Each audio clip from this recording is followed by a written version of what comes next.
আপনি কখনো কোনো পাখি দেখেছেন? তীব্র বায়ু, ভয়ানক বর্ষা, হিংস্র জীব একাধিকবার তাদের বাসা নষ্ট করে দেয়, কিন্তু তাও সে ঝড়ের সাথে ঝগড়া করে না। সে কখনো বর্ষাকে হিংসে করে না, আর না সে হিংস্র পশুদের ওপর প্রতিশোধ নেয়। সে শুধু স্থান পরিবর্তন করে, অন্য কোনো শক্ত ডালে আবার নিজের বাসা বানাতে উদ্যোগী হয়, আর তারপর সফল হয়ে নিজের পরিবার প্রতিষ্ঠা করে। আর তারপর কিছু মাসের মধ্যেই তার ছোট সন্তানদের আকাশে ডানা মেলে উড়তে দেখা যায়।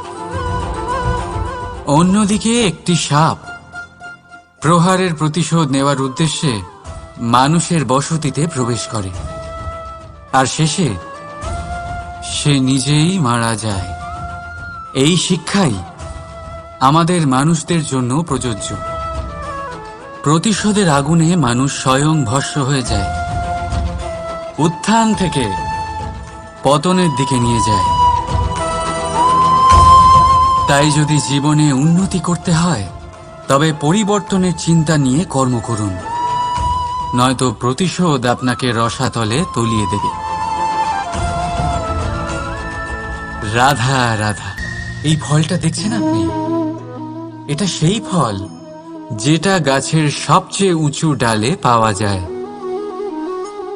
কিন্তু যখন এটা খসে পড়ে তখন এটা আকাশের দিকে যায় না যা ওপরে আছে, সে যায় সেই ভূমির দিকে যে নিচ থেকে তার দিকে তাকিয়ে থাকে।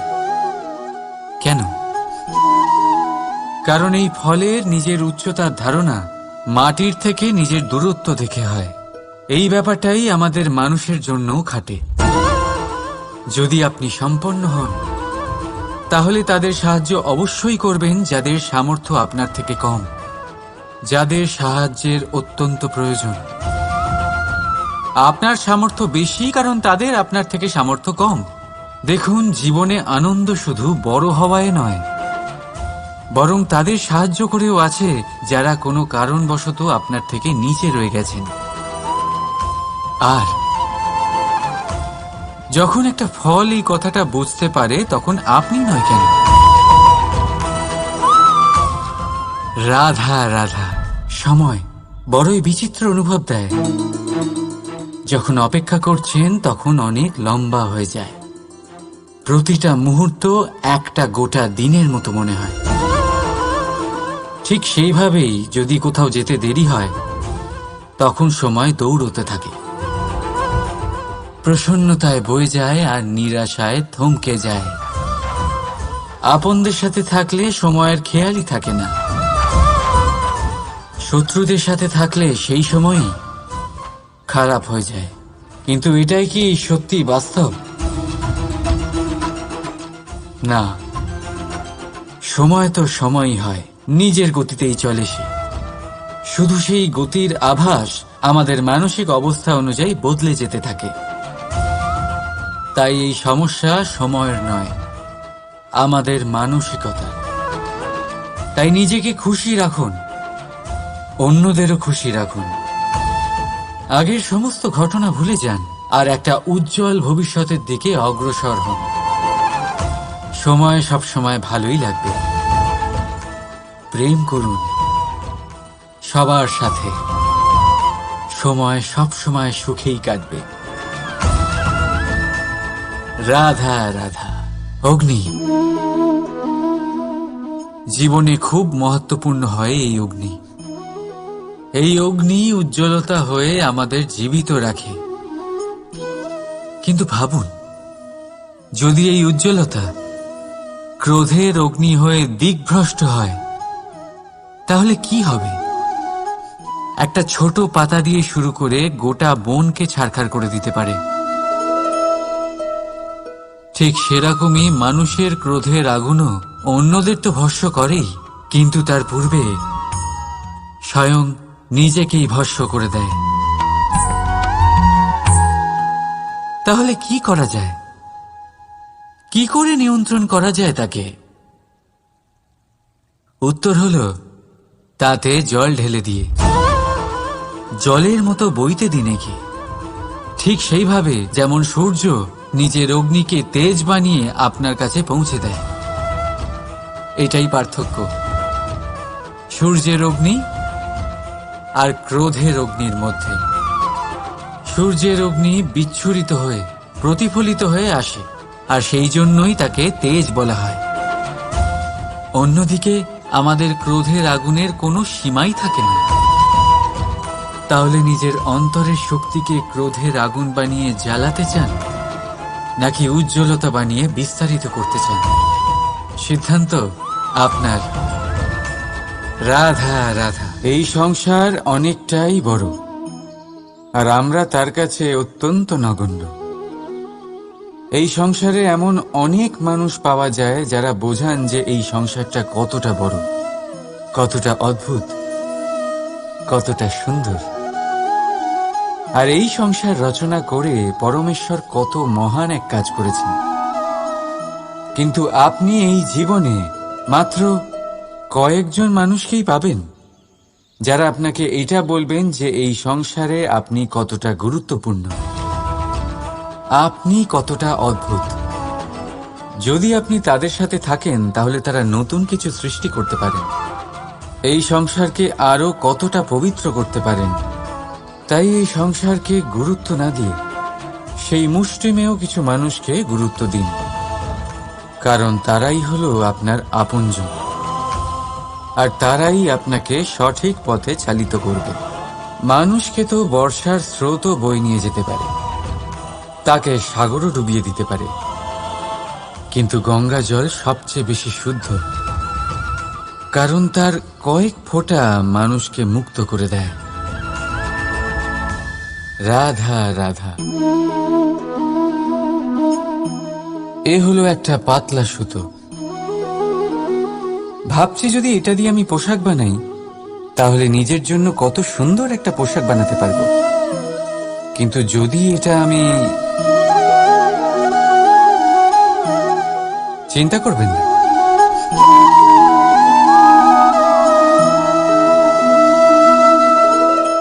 দেখুন এই সুতো জোড়া লেগে গেল। শুধু পার্থক্য হচ্ছে এটাই যে আগের মতো এটা আর সরল নেই, আর এটার দৈর্ঘ্য আগের থেকে কিছুটা কমে গেছে।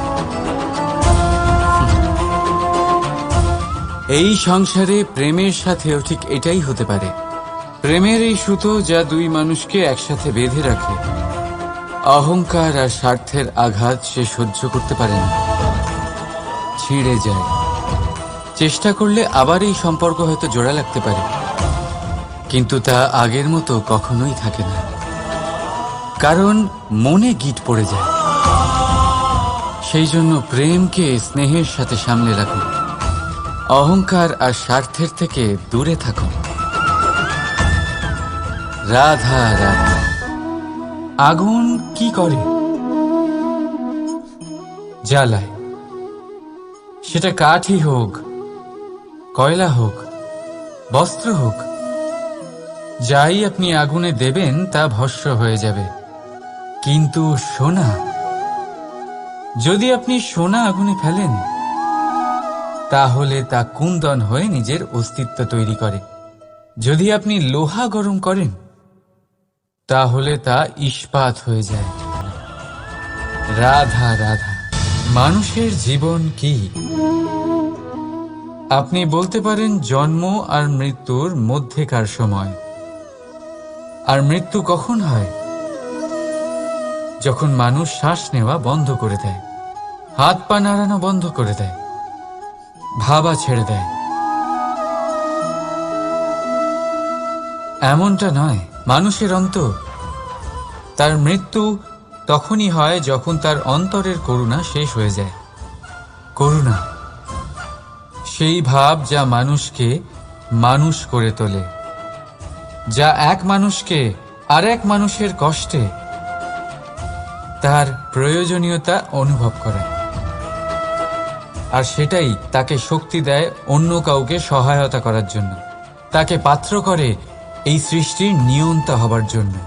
দেখুন, এই সংসারে মৃত্যু কেবলমাত্র একবারই হয়, তাই তার আগে কেন মরব?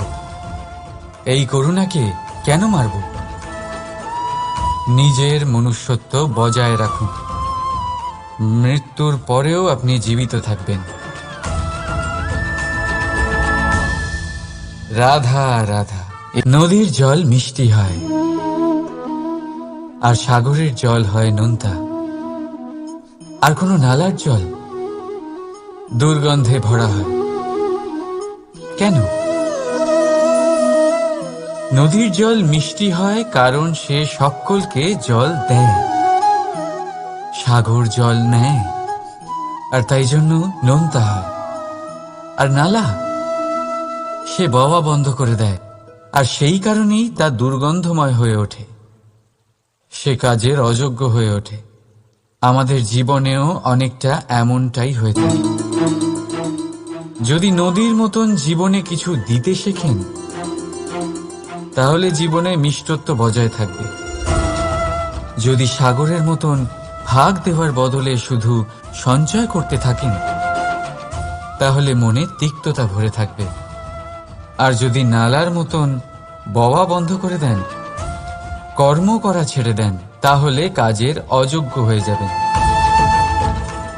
আর সেই জন্য কোনো বিশ্রাম ছাড়াই কর্ম করতে থাকুন। আর যা কিছু আপনার কাছে আছে তাকে ভাগ করতে শিখুন। মন প্রসন্ন হয়ে বলবে রাধা রাধা। মানুষের মধ্যে এক বিশেষ গুণ পাওয়া যায়, মূল্যায়ন করার।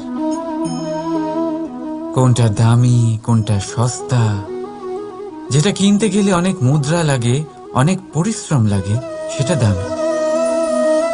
যেটা কিনতে গেলে কম মুদ্রা, কম পরিশ্রম লাগে, সেটা সস্তা। কিন্তু এটাই কি সম্পূর্ণ সত্য?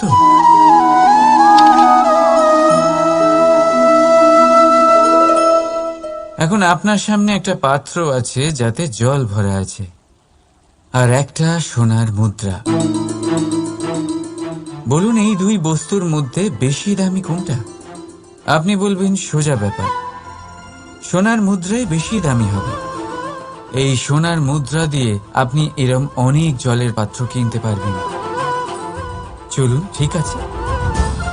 এবার ভাবুন, আপনি যদি কোনো মরুভূমির মাঝে আটকে পড়েন, তৃষ্ণায় কাতর আপনি,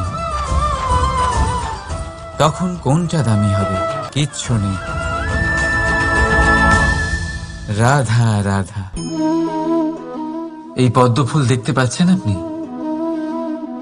এটার একটা বিশেষত্ব আছে।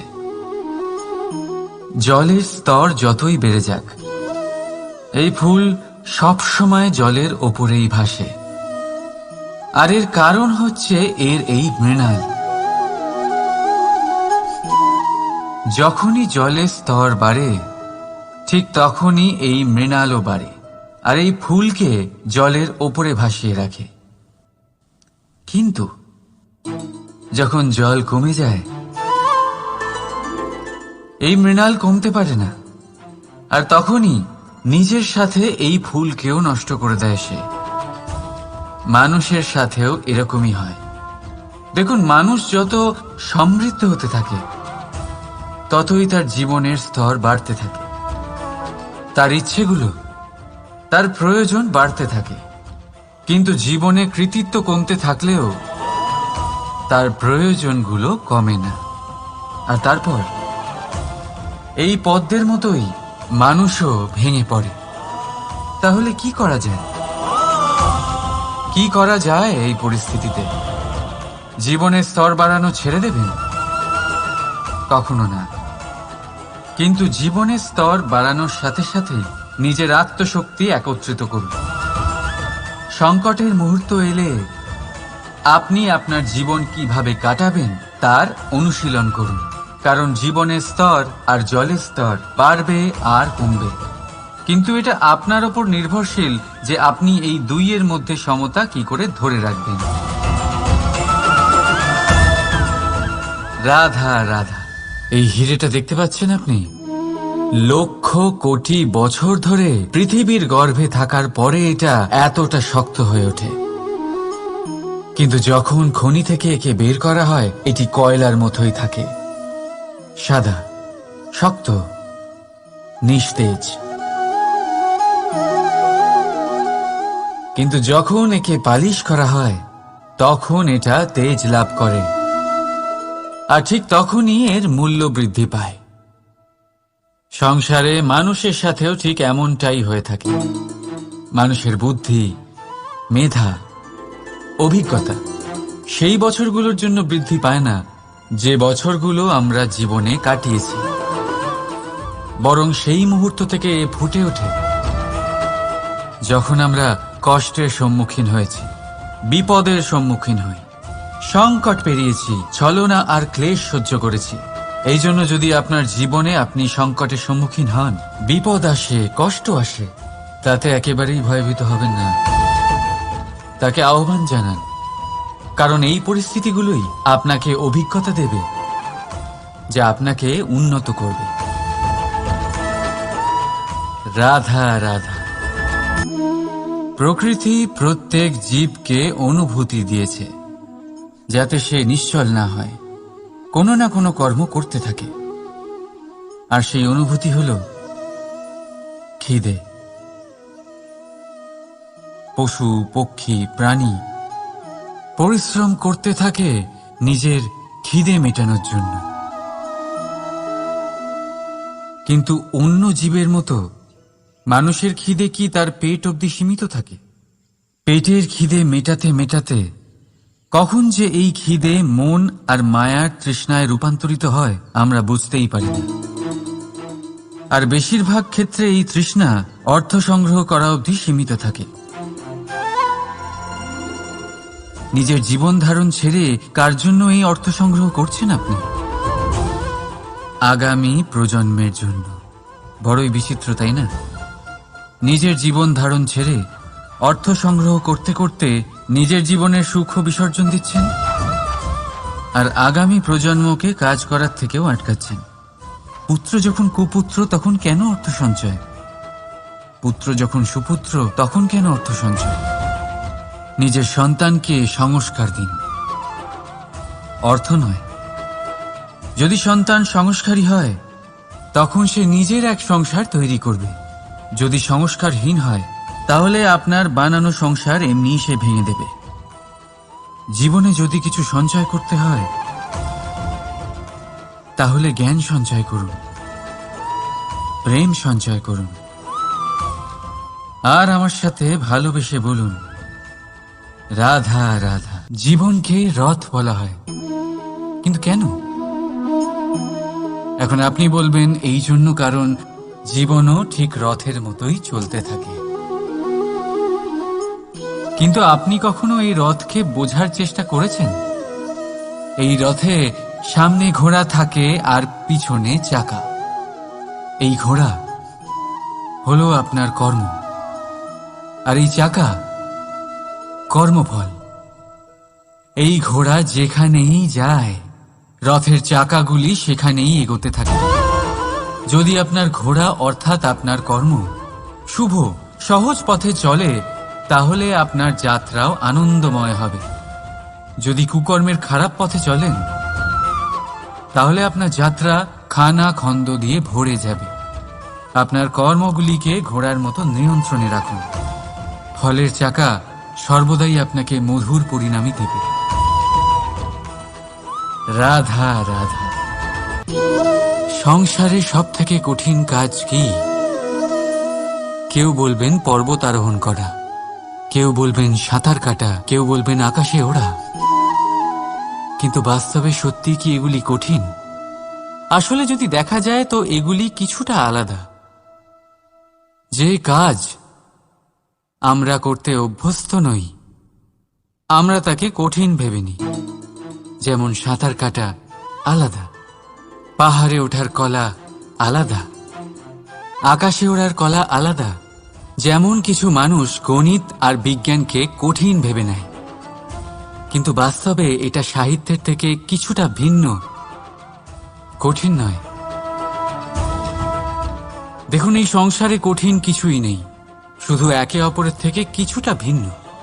যেমন কোনো মানুষ হন, সম্পর্ক হোক, কারোর চিন্তাধারা বা বিচার বুদ্ধি হোক, কখনো কখনো আমরা বুঝতে পারি না, কারণ আমাদের চিন্তাধারা ও বিচার বুদ্ধির থেকে সেগুলি আলাদা। কিন্তু যদি এটা বুঝে নেওয়া যায় যে সেটা কঠিন নয়, একটু ভিন্ন মাত্র, তাহলে অনেক সম্পর্ক বাঁচানো যেতে পারে। রাধা রাধা। কোনো একটা গাছকে দেখুন কিভাবে সে মাটি থেকে জল শুষে নেয়। সে ঝড় হোক বা হোক কড়া রোদ সব সহ্য করে এবং অবশেষে সে ফল ধারণ করে। আর সেই ফল উৎপন্ন করার পরে সে ফল কিন্তু সে নিজে গ্রহণ করে না, এই সংসারকে প্রদান করে, যাতে পশু পাখি মানুষ তারা এই ফল গ্রহণ করে শক্তিশালী হয়ে উঠতে পারে, সুস্থ থাকতে পারে। সেভাবেই নদী, সরোবর এরা নিজেরাও কিন্তু নিজেদের জল গ্রহণ করে না, মাটিকে প্রদান করে, পশু পাখিকে প্রদান করে। সূর্য নিজেও নিজের জন্য প্রজ্বলিত হয় না, সে প্রকাশ ছড়িয়ে দিতে চায় আমাদের সবার কাছে, সে আলো পৌঁছে দিতে চায়। এই প্রত্যেকের কর্মে পরমার্থ নিহিত আছে, আর সেই জন্যই এদের সকলকে পুজো করা হয়। তাই মনে রাখবেন, আপনার কাছে জীবন যাপনের অতিরিক্ত যা কিছুই আছে তা পরমার্থের জন্য। তাহলে তার সদ্ব্যবহার করুন আর আমার সাথে ভালোবেসে বলুন, রাধা রাধা। আমরা প্রত্যেকেই অবশ্যই এমন সময় দেখেছি যখন অনেকগুলো সমস্যা একসাথে আমাদের জীবনে এসে পড়ে। সমস্যা আমাদের প্রত্যেকের জীবনেই থাকে, আমরা তার সমাধান খুঁজতে চেষ্টা করি, কখনো সমাধান খুঁজে পাই, আবার কখনো যতই চেষ্টা করি না কেন কোনো সমাধান খুঁজেই পাই না। আর যখন এটা হয় তখন মানুষ অত্যন্ত বিচলিত হয়ে পড়েন। নিজের আত্মীয় স্বজন, নিজের বন্ধু বা সংসার এদের ওপরে এই দোষ চাপিয়ে দেন যে এদের জন্যই এই সমস্যা এসেছে। এবার যদি আমি আপনাকে কোনো পরামর্শ দিই তাহলে এটাই বলবো যে দৃষ্টিভঙ্গি পাল্টে দেখুন। এই দৃষ্টিভঙ্গি দিয়ে দেখুন যে এই সংসারে যে সমস্যায় আসুক না কেন তার জন্য কেউ দোষী নয়, না আপনি না অন্য কেউ। এই পুরো খেলাটাই আপনার মানসিকতা, আপনার দৃষ্টিভঙ্গির, আপনার মনের। কিভাবে বোঝাচ্ছি? যখন আমাদের মন শক্ত থাকে তখন কঠিন থেকে কঠিনতর পরিস্থিতিও আমাদের জীবনে খুব বেশি হলে প্রতিস্পর্ধা হয়ে থেকে যায়। সেখানে যদি আমাদের মন দুর্বল থাকে তখন অল্প কঠিন পরিস্থিতিও আমাদের কাছে খুব বড় সমস্যা হয়ে যায়, তাই না? একটা শক্ত মন কঠিন পরিস্থিতিকে প্রতিস্পর্ধা হিসেবে দেখে আর তার মধ্যে ওটা সুযোগ খুঁজে নেয়। আমাদের শুধু এটাই করতে হবে। এই সংসারে অন্য কাউকে দোষী মনে করলে আপনার সমস্যা দূর হয়ে যাবে না। সেই জন্য এই সংসারকে দোষ দেওয়ার বদলে এই সমস্যার মূলে চলে যান, সেটাকে বুঝুন, নিজের এই মনকে শক্ত করে তুলুন। যদি আপনার মন শক্তিশালী হয় তাহলে এই সংসারে অনেক বড় বড় কঠিন থেকে কঠিনতর পরিস্থিতিও যদি আসে, আপনার জীবনে যতই বড় বড় সমস্যা আসুক না কেন আপনার লক্ষ্য লাভে বাধা দিতে পারবে না। আসুন আমার সাথে ভালোবেসে বলুন, রাধা রাধা। আমরা সবাই পাথর দেখেছি, পর্বতও দেখেছি, শুকনো পাতাও দেখেছি, শ্যামল বনানীও দেখেছি। কখনো ভেবেছেন পাথরের অস্তিত্ব কিন্তু ততক্ষণ পর্যন্ত যতক্ষণ সে পর্বতের গায়ে আটকে থাকে। যখন সেই পর্বত থেকে সেই পাথর ভিন্ন হয়ে যায় ও নিজের অস্তিত্ব হারিয়ে ফেলে। আস্তে আস্তে কখনো পাথর কেটে বা কখনো পিষ্ট হয়ে সেই পাথর আস্তে আস্তে মাটিতে পরিণত হয় এবং পূর্ণরূপে নিজের অস্তিত্ব হারিয়ে ফেলে। এটাই পাতার সাথেও হয়। এই পাতা যতক্ষণ গাছের ডালের সাথে যুক্ত ততক্ষণ তার অস্তিত্ব থাকে। যখনই ডাল থেকে বিচ্ছিন্ন হয় সেও নিজের অস্তিত্ব হারিয়ে ফেলে। আর এটাই আমাদের সাথেও হয়। যতক্ষণ আমরা নিজেদের আপনজনের সাথে যুক্ত থাকি আমাদের অস্তিত্ব বজায় থাকে। যখন আপনজনদের সাথে সম্পর্ক ছিন্ন করি তখন আমরাও আমাদের অস্তিত্ব হারিয়ে ফেলি। এবার এই সংসারের প্রত্যেক ব্যক্তি স্বতন্ত্র থাকতে চান, আর অনেক ব্যক্তি স্বতন্ত্র থাকবেন বলে আপনজনদের দূরে করে দেন আর তাদের সাথে এই সম্পর্ক ছিন্ন করেন। এটা কি সত্যি প্রয়োজন? আপনজনদের সাথে সম্পর্ক ছিন্ন করে নিজের অস্তিত্ব হারিয়ে ফেলা প্রয়োজনীয়, নাকি আপনজনদের সাথে সম্পর্ক বজায় রেখে নিজেদের স্বতন্ত্র করে রাখা সেটা আবশ্যক? নির্বাচন আপনারই। আসুন আমার সাথে ভালোবেসে বলুন, রাধা রাধা। আপনি কি কখনো নৌকা যাত্রা করেছেন? করে না থাকলেও নিশ্চয়ই দেখেছেন যে এই জল যা নিজের অন্তরে সব কিছু সমাহিত করে নিতে পারে, এই নৌকা সেই জলের ওপরেই ভেসে থাকে। নদীর স্রোত কাটিয়ে সে সামনে অগ্রসর হয়। কিন্তু যদি এই নৌকায় কোনো ছিদ্র হয় তাহলে কিন্তু সেই নৌকা ডুবে যাবে। আর এতে কোনো তফাৎ হবে না যে সেই ছিদ্র ছোট নাকি বড়, নৌকা ডুবে যাবে। এই ছিদ্র হলো আমাদের জীবনে আমাদের অপগুণ, আমাদের দোষ, আমাদের বিকার। কখনো এটা ভাববেন না যে এই দোষ খুবই ছোট, এতে কিছুই যাবে আসবে না। না, সেই ছোট দোষ, সেই ছোট বিকার যদি সেটাকে শুধরে না নেন তাহলে সেটা আপনাকে আপনার পতনের দিকে নিয়ে যাবে। শেষ পর্যন্ত এটা আপনার উপর নির্ভরশীল যে আপনি কি চান। আপনার জীবনের এই নৌকা এভাবেই ডুবে যেতে দেখবেন, নাকি নিজেকে শুধরে নিয়ে সেই নৌকার সেই ছিদ্রটাকে ভরিয়ে তুলতে চাইবেন? নির্বাচন আপনার। আসুন আমার সাথে ভালোবেসে বলুন, রাধা রাধা। জল, জলই পৃথিবীতে বেঁচে থাকার জন্য আবশ্যক তো বটেই, কিন্তু এই জল আমাদের একটা অত্যন্ত গুরুত্বপূর্ণ শিক্ষা প্রদান করে। কখনো এই জলকে দেখেছেন? যে পরিস্থিতিতেই এই জল প্রবাহিত হোক না কেন, এর উপর যা কিছুই প্রভাব থাকুক না কেন, এর পথে যতই বাধা আসুক না কেন, তার মধ্যে থেকে ও নিজের পথ ঠিক বের করে নেয়, কিন্তু নিজের প্রবাহ থামতে দেয় না, ক্রমাগত অগ্রসর হতে থাকে। সেরকমই একটা শিক্ষা যেটা আমরা জল থেকে পেয়ে থাকি তা হলো এটা, আমরা যখন জলের দিকে তাকাই তখন আমরা নিজের প্রতিবিম্ব দেখি, স্পষ্টভাবে দেখতে পাই। কিন্তু তখনই দেখতে পাই যখন এই জল শান্ত থাকে, স্থির থাকে। যদি এই জল অশান্ত হয়ে থাকে, স্থির না হয়, তাহলে আমরা এতে নিজের প্রতিবিম্ব দেখতে পাই না। এটাই আমাদের মনের সাথেও হয়ে থাকে। যখনই জীবনে কোনো সংকট আসে, যদি আমরা শান্ত মনে, স্থির মনে সিদ্ধান্ত নিই, তাহলে সেটা এমন একটা শীতল সিদ্ধান্ত হবে যেটা আমাদের ভবিষ্যৎকে একটা শ্রেষ্ঠ স্থানে নিয়ে যাবে। যদি এই মন অশান্ত হয়, বিচলিত হয়, পীড়িত হয়, দুঃখিত হয়ে থাকে, রুষ্ট হয়ে থাকে, তাহলে অনেক সময় আমরা এমন সিদ্ধান্ত নিই যেটা আমাদের জন্য অনুচিত প্রমাণিত হয়। যখন আপনি ক্রুদ্ধ ছিলেন বা দুঃখের বশে ছিলেন, তখন অনেক সময় হয়তো এমন সিদ্ধান্ত নিয়েছেন যেটার জন্য ভবিষ্যতে আপনি অনুশোচনা করেছেন। এবার দেখুন, এই আবেগগুলো থেকে আমরা পালাতে পারবো না, কিন্তু এই আবেগগুলো আপনার উপর কতটা প্রভাব ফেলবে সেটা আমরা অবশ্যই ঠিক করতে পারি। এই মনকে আমরা নিয়ন্ত্রণ করতে পারি।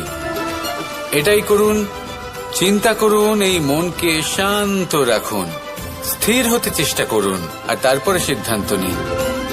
আসুন আমার সাথে ভালোবেসে বলুন, রাধা রাধা। এই সংসারে ভৌতিক বস্তুরও নিয়তি আছে। যারাই এই সংসারে আসে বা উৎপন্ন হয়, তারা কিছুমাত্র সময় পর্যন্তই এখানে থাকতে পারে, আর তারপরে সেও লুপ্ত হয়ে যায়, অর্থাৎ সে নিজেও এই পঞ্চমহাভূতে সমাহিত হয়ে যায়। আমাদের সাথেও ঠিক এটাই হয়। সেই জন্যই ঈশ্বর দ্বারা প্রদত্ত এই উপহারের বিষয়ে ভাবুন, এই জীবনের বিষয়ে ভাবুন। ঠিক যেমন বিশ্বাস ভঙ্গ হলে কোনো ব্যক্তি আমাদের কাছে অপরিচিত হয়ে যান, ঠিক সেরকমই শেষ নিঃশ্বাস ত্যাগের পর এই শরীরও আমাদের কাছে পরই হয়ে যায়।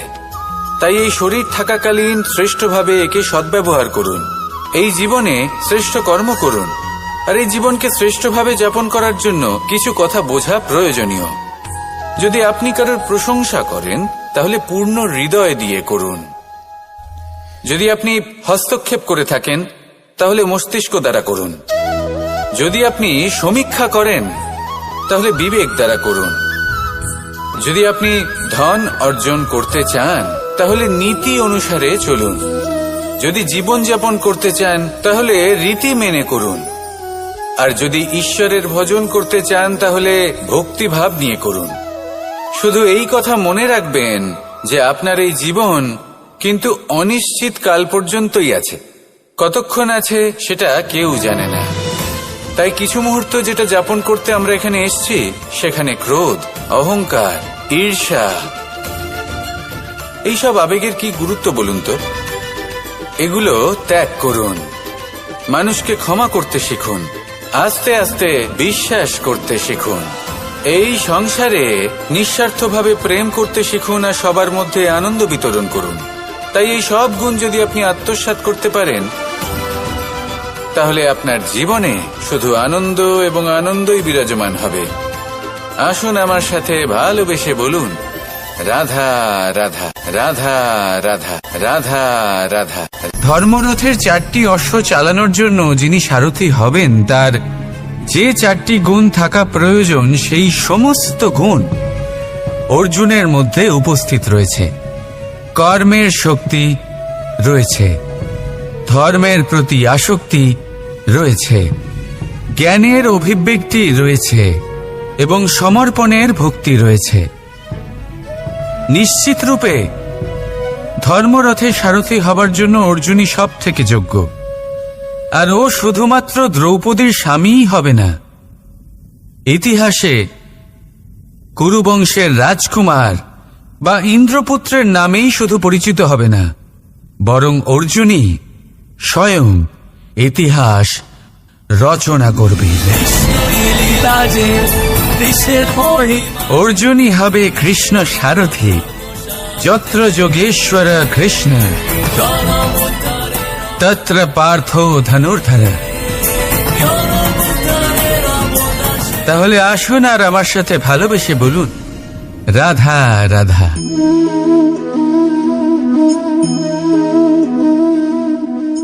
আপনার কি মনে হয় আমি কি করছি? আপনি বলবেন আমি প্রদীপ জ্বালাচ্ছি। সঠিক, কিন্তু প্রশ্ন হচ্ছে যে আমি কি আপনাকে বলেছি যে একে প্রদীপ বলা হয়? না। এই প্রদীপ কি নিজেই নিজের পরিচয় আপনাকে দিয়েছে? না। তাহলে আপনি কি করে জানলেন যে একে প্রদীপ বলা হয়? উত্তর হচ্ছে প্রকাশ, যে স্বয়ং জ্বলে অন্ধকারের মধ্যে সংসারকে পথ দেখায়, সেটাই প্রদীপ। যা নিরাশার মাঝে আশার আলো প্রদর্শন করে, সেটাই প্রদীপ। অপর দিকে আছে সাপ, যাকে না দেখেও তার ফনার আওয়াজ শুনেই লোকে ভয় পেয়ে যায়। তার মানে ব্যক্তির পরিচয় তার কর্মের দ্বারা পাওয়া যায়। তাই আপনার এটা বলার প্রয়োজন নেই যে আপনার পরিচয় কি। এটা আপনার কর্মই নিশ্চিত করবে যে লোকে আপনাকে প্রদীপ ভেবে ভালোবাসবে নাকি সাপ ভেবে ভীত হয়ে থাকে। রাধা রাধা। সময় কত বিচিত্র হয়। সময় আমাদের পক্ষে থাকলে আমরা নিজেদের রাজা মনে করে নিই, আর সেই সময় যদি বিপক্ষে চলে যায় তাহলে নিঃস্ব হতে সময় লাগে না। তাই মানুষের একটা অভ্যেস আছে, খারাপ সময়ের জন্য কিছু সঞ্চয় করা। আত্মীয়, বন্ধু খারাপ সময় পাশ থেকে সরে যায়। যশ, মান প্রতিকূল সময় চিরস্থায়ী হয় না। তাই মানুষ মনে করে অর্থ সঞ্চয় করাই শ্রেয়। অর্থের কোনো হৃদয় নেই যা সময়ের সাথে পরিবর্তিত হবে। সংসার বলে সর্বদা অর্থ সঞ্চয় করতে থাকুন। খারাপ সময় অবশ্যই কাজে লাগবে, কিন্তু আমি বলবো শুভ কর্ম করতে থাকুন, আনন্দে থাকুন, নিজের ওপর আর ঈশ্বরের ওপরে বিশ্বাস রাখুন। খারাপ সময় কখনো আসবেই না। রাধা রাধা। প্রকৃতি মানুষকে এক বিশেষ শক্তি দিয়েছে, অন্য জীবের থেকে বেশি শক্তি দিয়েছে। স্মরণ শক্তি। এই শক্তি মানুষকে অন্য জীবের থেকে ভিন্ন করে, ইতিহাস রচনা করার প্রেরণা দেয়, জ্ঞানকে বংশানুক্রমে এগিয়েও নিয়ে যায়। আর যারা ভুলে যান, অধিকাংশ সময় তারা উপহাস আর দয়ার পাত্র হয়ে যান। কিন্তু এটাই কি প্রকৃত রূপে সত্য? না। এই স্মরণ শক্তি মানুষের বিকাশের সব থেকে বড় বাধা হয়ে দাঁড়ায়। তার মনকে দূষিত করে দেয়। খারাপ অভিজ্ঞতা, কারোর করা বিশ্বাসঘাতকতা, কারোর কটাক্ষ বেশিরভাগ মানুষই ভুলতে পারেন না। আর তারপর প্রতিশোধ নিতে উদ্যত হন। প্রথমে সময় নষ্ট করেন প্রতিশোধের প্রস্তুতিতে, আর তারপর সময় নষ্ট করেন প্রতিশোধ নেওয়ার সুযোগ খুঁজতে। যদি সন্তুষ্টি পেতে চান, যদি জীবনে আনন্দ পেতে চান, তাহলে স্মরণ শক্তির সদ্ব্যবহার করুন। নিজের স্মরণ শক্তিকে চালনা করুন শুধুমাত্র ভালো কথা আর ভালো স্মৃতির দিকে। জীবনে আনন্দ পাবে। রাধা রাধা। সংসারে সব থেকে বেশি কঠিন কাজ কোনটা? কেউ বলবেন যুদ্ধ করা, কেউ বলবেন ধন অর্জন করা, আবার কেউ বলবেন জ্ঞান অর্জন করা সব থেকে বেশি কঠিন। এবার প্রত্যেক ব্যক্তির নিজস্ব অভিজ্ঞতা আছে, আর সেই অনুসারে তার নিজস্ব একটা উত্তর আছে। সাধারণভাবে দেখতে গেলে এই সংসারে সব থেকে কঠিন হলো তপস্যা করা, অর্থাৎ সব কিছু ত্যাগ করে তপস্যায় নিজেকে বিলীন করে দেওয়া। এবার এর থেকে বেশি কঠিন এই সংসারে আর কি বা হতে পারে? এই সংসারে, এই সমাজে, নিজের পরিবারের মধ্যে থেকেও ধৈর্য ধরে সামনে অগ্রসর হওয়া, এটা হলো সব থেকে কঠিন কাজ। কারণ যখন আপনি তপস্যা করেন, তখন সেখানে আপনার ধৈর্য ভাঙার মতো কেউ থাকেন না, না কোনো বন্ধু, না কোনো আত্মীয়, না কোনো শত্রু, কেউ না। কিন্তু যখন আপনি এই সমাজে, এই পরিবারে থাকেন, কোনো না কোনো ব্যক্তি এসে আপনার ধৈর্যের বাঁধ ভেঙে দেওয়ার ক্ষমতা রাখেন। তারা আপনার ধৈর্যের বাঁধ ভেঙে দেয়, আর কখনো কখনো তারা অনিচ্ছাকৃতভাবেই সেটা করে থাকেন। কারণ তাদের মানসিকতা আপনার থেকে আলাদা, তাদের কর্ম আপনার থেকে আলাদা, তাদের দৃষ্টিভঙ্গি আপনার থেকে আলাদা, জীবন যাপন আপনার থেকে আলাদা। সেক্ষেত্রে আপনি ধৈর্যচ্যুত হন, প্রসন্নতা আপনার থেকে ছিনিয়ে নেওয়া হয়। সেই জন্য এই সংসারে, এই পরিবারের থেকেও ধৈর্য ধরে সামনে অগ্রসর হওয়া কোনো পর্বতের শিখরে গিয়ে তপস্যা করার থেকেও অনেক বেশি কঠিন। আর যে ব্যক্তি এই সমাজেই, এই পরিবারে, সেই সকল মানুষের মধ্যে থেকে গিয়েও ধৈর্য ধরে অগ্রসর হতে থাকেন, যারা এই কাজটা শিখে নিতে পারেন, তারাই কিন্তু জীবনে আনন্দ লাভ করতে পারেন। এই ধৈর্যই শেষে আপনার জীবনে প্রসন্নতা বহন করে আনবে। তাই ধৈর্য ধরে জীবনের পথে অগ্রসর হন, আর আমার সাথে ভালোবেসে বলুন রাধা রাধা। এই জীবনে তিনটি গুরুত্বপূর্ণ শব্দ আছে, যা বোঝা আমাদের কাছে খুব গুরুত্বপূর্ণ, এবং এই তিনটি শব্দের নিজস্ব অর্থ আছে। প্রথম হলো সঙ্গবদ্ধতা, অর্থাৎ একসাথে মিলে কাজ করতে হবে, একসাথে মিলে পরিশ্রম করতে হবে, সামনে এগোতে হবে। এরকম করতে পারলে আপনার শক্তি বৃদ্ধি পাবে, আপনার ক্ষমতা বৃদ্ধি পাবে, আপনি এগোতে পারবেন এবং অনেক দূরে যেতে পারবেন। দ্বিতীয় হলো আত্মবিশ্বাস।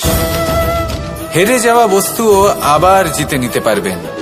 যদি আপনার নিজের আত্মবিশ্বাস থাকে, তাহলে আপনি কখনো পরাজিত হবেন না। এবং তৃতীয় হলো অহংকার। জয়লাভ করার পরেও কিন্তু এটা আপনাকে পরাজিত করতে পারে। সেই জন্য জীবনে সঙ্গবদ্ধ হন, আত্মবিশ্বাস রাখুন, কিন্তু কখনোই অহংকার করবেন না। এই অহংকার আপনার থেকে সবকিছু কেড়ে নিতে পারে। এই অহংকারের জন্যই মথুরাপতি কংস নিজের পতনের দিকে অগ্রসর হয়েছিলেন। এই অহংকারকে ত্যাগ করুন আর আমার সাথে ভালোবেসে বলুন, রাধা রাধা। আমরা যখনই কোনো গাছের চারা রোপণ করি তখন সবার আগে পরীক্ষা করে দেখি যে যেখানে আমরা চারা রোপণ করতে চলেছি সেখানকার মাটি আদৌ উর্বর কিনা, সেই মাটি সেই চারাকে বাড়তে সাহায্য করবে কিনা। যখন একটা চারা রোপণের আগে আমরা এত কিছু ভাবতে পারি, তাহলে কাউকে বিশ্বাস করার আগে আমরা কেন ভাবি না? জীবনে কখনো এই বিশ্বাসরূপী চারা কোথাও রোপণ করার আগে বোঝার চেষ্টা করুন যে যার উপর আপনি বিশ্বাস করতে চলেছেন সে কি আদৌ আপনার বিশ্বাসের যোগ্য কি না। ভেবে দেখুন সেই ব্যক্তি ভবিষ্যতে গিয়ে আপনার বিশ্বাস ভাঙতে পারে কিনা। এটাও ভেবে দেখুন যে যাকে আপনি বিশ্বাস করতে চলেছেন তাকে আপনি বিশ্বাস করলে নিজের জীবনের উদ্দেশ্যে আপনি অগ্রসর হতে পারবেন কিনা। আর তার জন্য প্রয়োজন সঠিক সিদ্ধান্ত, পরখ করা, কোনটা উচিত কোনটা অনুচিত সেটা বোঝা। আর তাতে কিন্তু আপনি সন্দেহবাতিক হবেন না, তাতে আপনি আরো নিপুণ হয়ে উঠবেন। তাই যদি আপনি নিপুণ হয়ে উঠতে চান তাহলে বোঝার চেষ্টা করুন, পরখ করে দেখুন, কোনটা উচিত কোনটা অনুচিত বুঝুন। আর বিশ্বাস তখনই করুন যখন আপনি 100% নিশ্চিত হবেন যে সে বিশ্বাসের যোগ্য।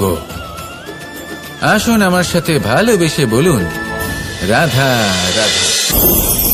রাধা কখনো কখনো আমার জন্য বড়ই সুগন্ধি আতর নিয়ে আসে, পারিজাত ফুলের মালা নিয়ে আসে আমার প্রসাধন করবে বলে, এবং আমার সব থেকে বেশি প্রিয় মাখন নিজে হাতে বানিয়ে আনে আমাকে নিজে হাতে খাইয়ে দেবে বলে, সবকিছু আমাকে প্রসন্ন করবে বলে। কিন্তু আপনি কখনো ভেবেছেন যে এই আতর কিভাবে বানানো হয়? সহস্র ফুলের পাপড়ি একসাথে পিষে নিতে হয়, তারপরে তার থেকে যে রস নিঃসৃত হয় সেই রস দ্বারাই আতর তৈরি হয়। অনেক সংখ্যক ফুলকে অসীম যন্ত্রণা ভোগ করতে হয়, তবে তারা আমার প্রসাধন সামগ্রী হয়ে উঠতে পারে। দুধ থেকে মাখন তৈরি করার জন্য কতটা পরিমাণ মন্থন সহ্য করতে হয় সেটা আপনি জানেন। ঠিক সেই রকমই হলো আমাদের জীবনও। বিপদও আসে, কঠিন পরিস্থিতিও আসে, এর সম্মুখীন হতে শিখুন।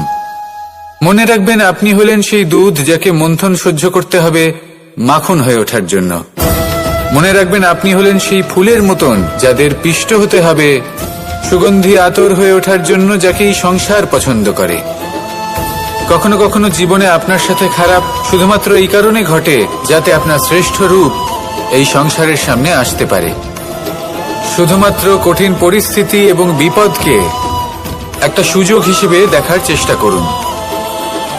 আপনার জন্য এই সংসার বদলে যাবে, সংসারকে দেখার দৃষ্টিভঙ্গি পাল্টে যাবে, আপনার ভাগ্য পাল্টে যাবে, আর এই মন প্রসন্ন হয়ে বলবে, রাধা রাধা। পাশা নামক এই খেলাটি আপনারা নিশ্চয়ই খেলেছেন, না খেলে থাকলে দেখেছেন, আর যদি দেখেও না থাকেন তাহলে নিশ্চিত রূপে শুনেছেন। মহাভারতের এই মহাযুদ্ধ কোথাও না কোথাও এই পাশা নামক খেলার কারণে হয়েছিল। পাশার এই বিচিত্র খেলা, দান, এইসবের কারণে কেউ নিজের মাথায় রাজ মুকুট পরিধান করেছিলেন, আবার সেখানে পরাজিত হওয়ার জন্য কাউকে বনবাসও ভোগ করতে হয়েছিল। কিন্তু এই খেলা সমাপ্ত হওয়ার পরে সমস্ত ঘুঁটি আর এই পাশার ছক একই পুটলিতে স্থান পেল। এটাই হলো আমাদের জীবন। এই সংসারে আমরা জয় পরাজয়ের বিষয়ে এতটাই ভাবি, এত চিন্তা করি যে এই জীবনের খেলার আনন্দটাই উপভোগ করতে পারি না। আর অবশেষে কি হয়? কেউ জয়ী হন, কেউ পরাজিত হন, কিন্তু দুজনেই একই স্থানে পৌঁছে যান। প্রত্যেক ব্যক্তি মৃত্যুর পরে একটি নির্দিষ্ট স্থানেই পৌঁছতে বাধ্য, কিন্তু ততক্ষণ এই জীবন, এই খেলা, তার আনন্দ উপভোগ করুন। এই সংসারে সেই ব্যক্তি শ্রেষ্ঠ স্থানে পৌঁছতে পেরেছেন যিনি এই সংসারকে প্রকাশ প্রদান করেছেন, যিনি কখনো জয় পরাজয় এ বিষয়ে ভাবেননি, শুধু এই জীবনের খেলার আনন্দ উপভোগ করেছেন। এটাই আপনিও করুন আর আমার সাথে ভালোবেসে বলুন, রাধা রাধা। প্রত্যেক মানুষ নিজের জীবনে দুঃখ অনুভব করেন। প্রত্যেকের দুঃখ আলাদা হতে পারে। কারোর মনে এই দুঃখ থাকে যে সে তার বাবা মায়ের সব ইচ্ছে পূরণ করতে পারেননি। কেউ এটা ভেবে দুঃখ পান যে সে চিরকাল সদাচার করেছেন, সৎকর্ম করেছেন, কিন্তু তাও তাকে দুরাচারী বলে মনে করা হয়। কেউ এটা ভেবেও দুঃখ পান যে তার সামনে যে ব্যক্তি রয়েছেন তার চোখে তিনি শত্রু হয়ে উঠেছেন বা দুষ্ট হয়ে উঠেছেন, যেখানে তিনি হয়তো কোনো অনুচিত কাজই করেননি। এবার এই সমস্ত বিষয় নিয়ে ভেবে নিজের ব্যক্তিত্ব নিয়ে সন্দেহ প্রকাশ করবেন না। যদি নিজের ব্যক্তিত্ব নিয়ে কোনো সন্দেহ থেকে থাকে, তাহলে কর্ম সংক্রান্ত প্রশ্ন করুন যে আপনি যা করেছেন তাতে কি উচিত ছিল, কি অনুচিত ছিল। যেটা প্রয়োজন সেটা এটা বোঝার যে আপনার অন্তর্মন, আপনার বিবেক আপনাকে কি বলছে, আর আপনার অন্তর্মন আর আপনার বিবেক আপনাকে যেটা করতে বলবে শুধু সেটাই করুন। আর তারপরে এই সংসার কি বলবে, কি ভাববে সেসব নিয়ে ভাবতে যাবেন না। কারণ এই সংসার তো ঈশ্বরকেও প্রশ্ন করে থাকে, ঈশ্বরকেও দোষী মনে করে। কখনো কখনো যখন কোনো ঘটনা মানুষের ইচ্ছা অনুযায়ী ঘটে না, তখন মানুষ এটা বলে যে হে ঈশ্বর, আপনি আমার পাশে থাকলেন না, আপনি বড়ই কঠোর, এটা আপনার দোষ। যেখানে বেশিরভাগ সময় হয়তো সে নিজেই নিজের কর্মফল ভোগ করছে। আর কখনো কখনো ঈশ্বর হয়তো তার জন্য আরো ভালো কোনো পরিকল্পনা করে রেখেছেন, কিন্তু মানুষ সেটা বুঝতে পারে না। তাই দিনের শেষে যেটা প্রয়োজন সেটা হলো নিজের মনের কথা বুঝতে হবে। আপনার বিবেক কি বলছে শুধু সেটাই করুন, আর সামনে এগোতে থাকুন। আমার সাথে ভালোবেসে বলুন, রাধা রাধা। পরিবর্তন, এটা হলো সৃষ্টির অমূল্য নিয়ম। এই সংসারে সবকিছু সময়ান্তরে পরিবর্তিত হয়, এই সময়ও পরিবর্তিত হয়। পরিবর্তন চিরকাল হয়ে এসেছে আর চিরকাল হতে থাকবে। কিন্তু এবার আমরা সেই পরিবর্তন কিভাবে লাভ করব যেটা আমাদের প্রয়োজন, যেটা আমরা চাই। আমরা জীবনে বিকাশ চাই। এই বিকাশ কিভাবে লাভ করতে পারি? এই প্রকৃতি কিন্তু আমাদের অত্যন্ত উত্তম উদাহরণ দিয়ে বুঝিয়েছে। একটি বিন্দুর উদাহরণ দিয়েছে যা ভবিষ্যতে একটা বিশাল নদীর আকার ধারণ করে। এটা কিভাবে হয়? মেঘ থেকে একটি বিন্দু ঝরে পড়ে সেই পর্বতের ওপর যেখানে হিম আছে। সেই হিমের সংস্পর্শে আসা মাত্র সেই বিন্দুর সাথে আরো বেশ কিছু বিন্দু যুক্ত হয়। তারপর তারা অগ্রসর হয়, আরো কিছু বিন্দু যুক্ত হয়, আস্তে আস্তে একটা ক্ষীণ ধারার রূপ ধারণ করে, এবং সেটাই ভবিষ্যতে আরো এগোতে থাকে। অনেকটা যাওয়ার পর যখন অনেক সংখ্যক বিন্দু একসাথে যুক্ত হয়, তখন সেটা বিশাল নদীর আকার ধারণ করে। এবার আমরা মানুষ বলে আমাদের সাথে এই নিয়মের অন্যথা হয় তা নয়। আমরাও এই প্রকৃতির অংশ, আমাদের ক্ষেত্রেও একই নিয়ম প্রযোজ্য। যখন পরিশ্রম করে অনেক সংখ্যক বিন্দু আমরা একত্রিত করব, তখনই পরিবর্তনের নদী প্রবাহিত হবে। প্রয়োজন হল নিরন্তর পরিশ্রম করা এবং ধৈর্য ধরা। এটা করতে থাকুন, জীবনে সবকিছু লাভ করতে পারবেন। কারণ প্রকৃতি আমাদের এটাই শিখিয়েছে, আর আমরা এই ব্রহ্মরই একটি অংশ, যার দ্বারা এই ব্রহ্মাণ্ড নির্মিত। আসুন আমার সাথে ভালোবেসে বলুন, রাধা রাধা। আমাদের জীবনে গুরুজনেরা, জ্ঞানী মানুষজন সবসময় একটা কথা বলেন, ধৈর্য ধরো। শুধুমাত্র দুটো শব্দ, কিন্তু কতটা বিশাল সেটা বোঝার চেষ্টা করুন। ছোট একটা অস্ত্র হাতে নিন এবং একটা বিশাল পর্বতে নিরন্তর প্রহার করতে থাকুন। ধৈর্য ধরে সেই কাজ করতে থাকুন। এমন একদিন আসবে, এই বিশাল পর্বতে আপনি একটা পথ তৈরি করবেন। কোনো ধনুর্ধর যখন নিজের বিদ্যা অর্জন করেন, তখন তাকেও ধৈর্য ধরতে হয়, তার নিজেকে সময় দিতে হয়, তবেই সে ধনুর্বিদ্যা শিখতে পারে। সেইভাবে আমাদের জীবনেও ধৈর্য ধরার খুব প্রয়োজন। পরিবারে ধৈর্য রাখতে পারলে তাহলে আস্তে আস্তে দেখবেন প্রেম বৃদ্ধি পাচ্ছে। সমাজে যদি ধৈর্য রাখতে পারেন, তাহলে আস্তে আস্তে এই সমাজ আপনাকে সম্মান করবে। যদি নিজের জীবনে ধৈর্য রাখতে পারেন, তাহলে নিজে থেকেই আত্মবিশ্বাস বাড়বে, নিজের বিকাশ হবে, জীবনে সবই সম্ভব যদি ধৈর্য রাখতে পারেন। হয়তো আস্তে আস্তে হবে, কিন্তু হবে অবশ্যই। শুধু ধৈর্য রাখুন, কারণ ধৈর্যই সব থেকে বড় পুঁজি। আসুন আর আমার সাথে ভালোবেসে বলুন, রাধা রাধা। আমাদের জীবনে যখনই আমরা কোনো বড় দায়িত্বের সম্মুখীন হই, তখন আমরা তার থেকে দূরে পালাই, আর এই অজুহাত দিই যে না না, এত বেশি ভার বহন করার যোগ্যতা আমার নেই, আমি করতেই পারবো না। দেখুন, এই সংসারে ভিন্ন ভিন্ন ধরনের গাছ আছে, ছোট গাছ, বড় গাছ, কিন্তু বটগাছের মতো বড় এবং নিবিড় গাছ আর একটাও নেই।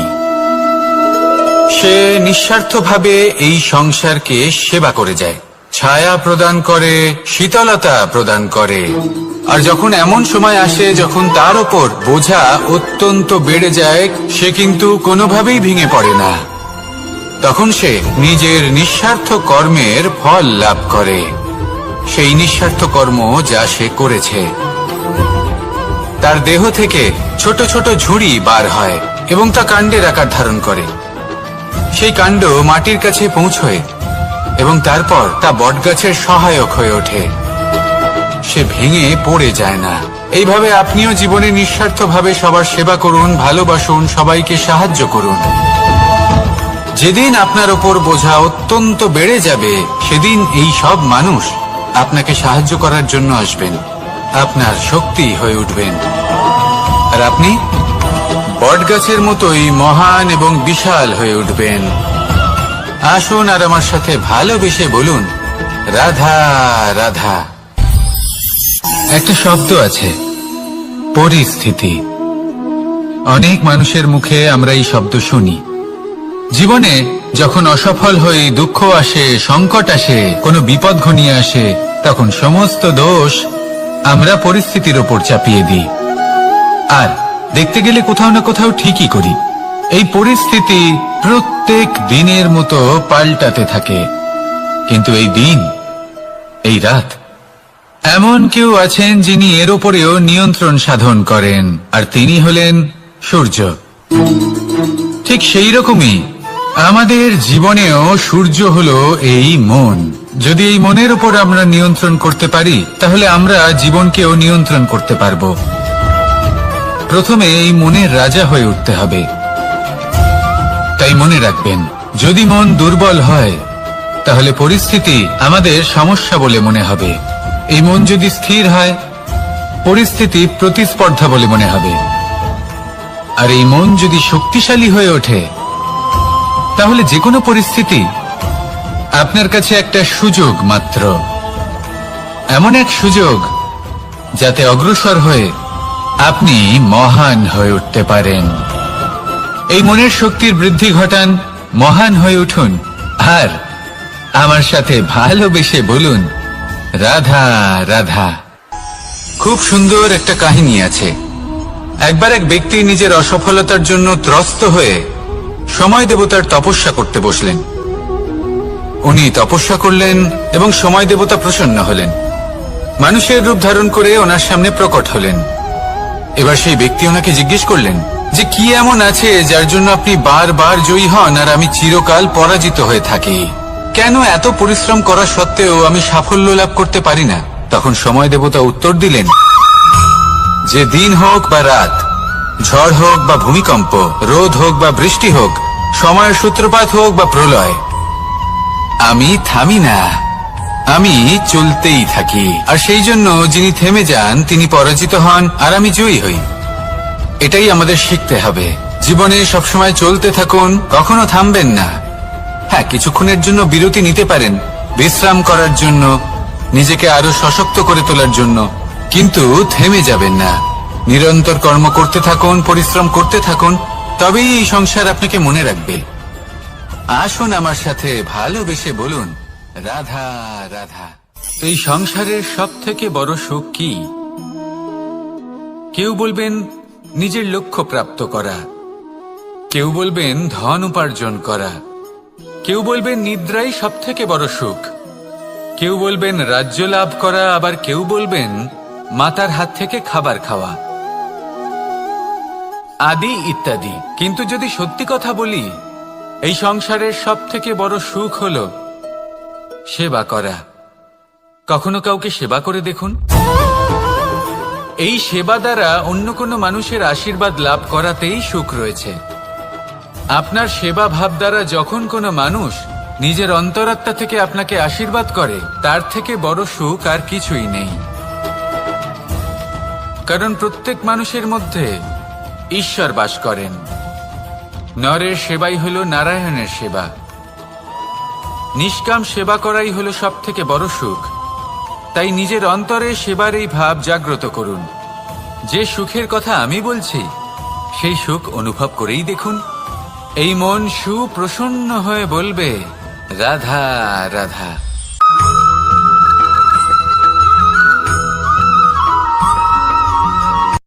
আজ আমি আপনাকে এমন এক গল্প শোনাবো যা আমার নন্দ বাবা আমাকে শুনিয়েছিলেন যখন আমি ছোট ছিলাম। কাহিনী একজন সাধু আর একজন বিছের। একবার এক সাধু নদীর পাড়ে স্নান করছিলেন। উনি দেখলেন যে জলের প্রবাহে একটা বিছে ভেসে যাচ্ছে।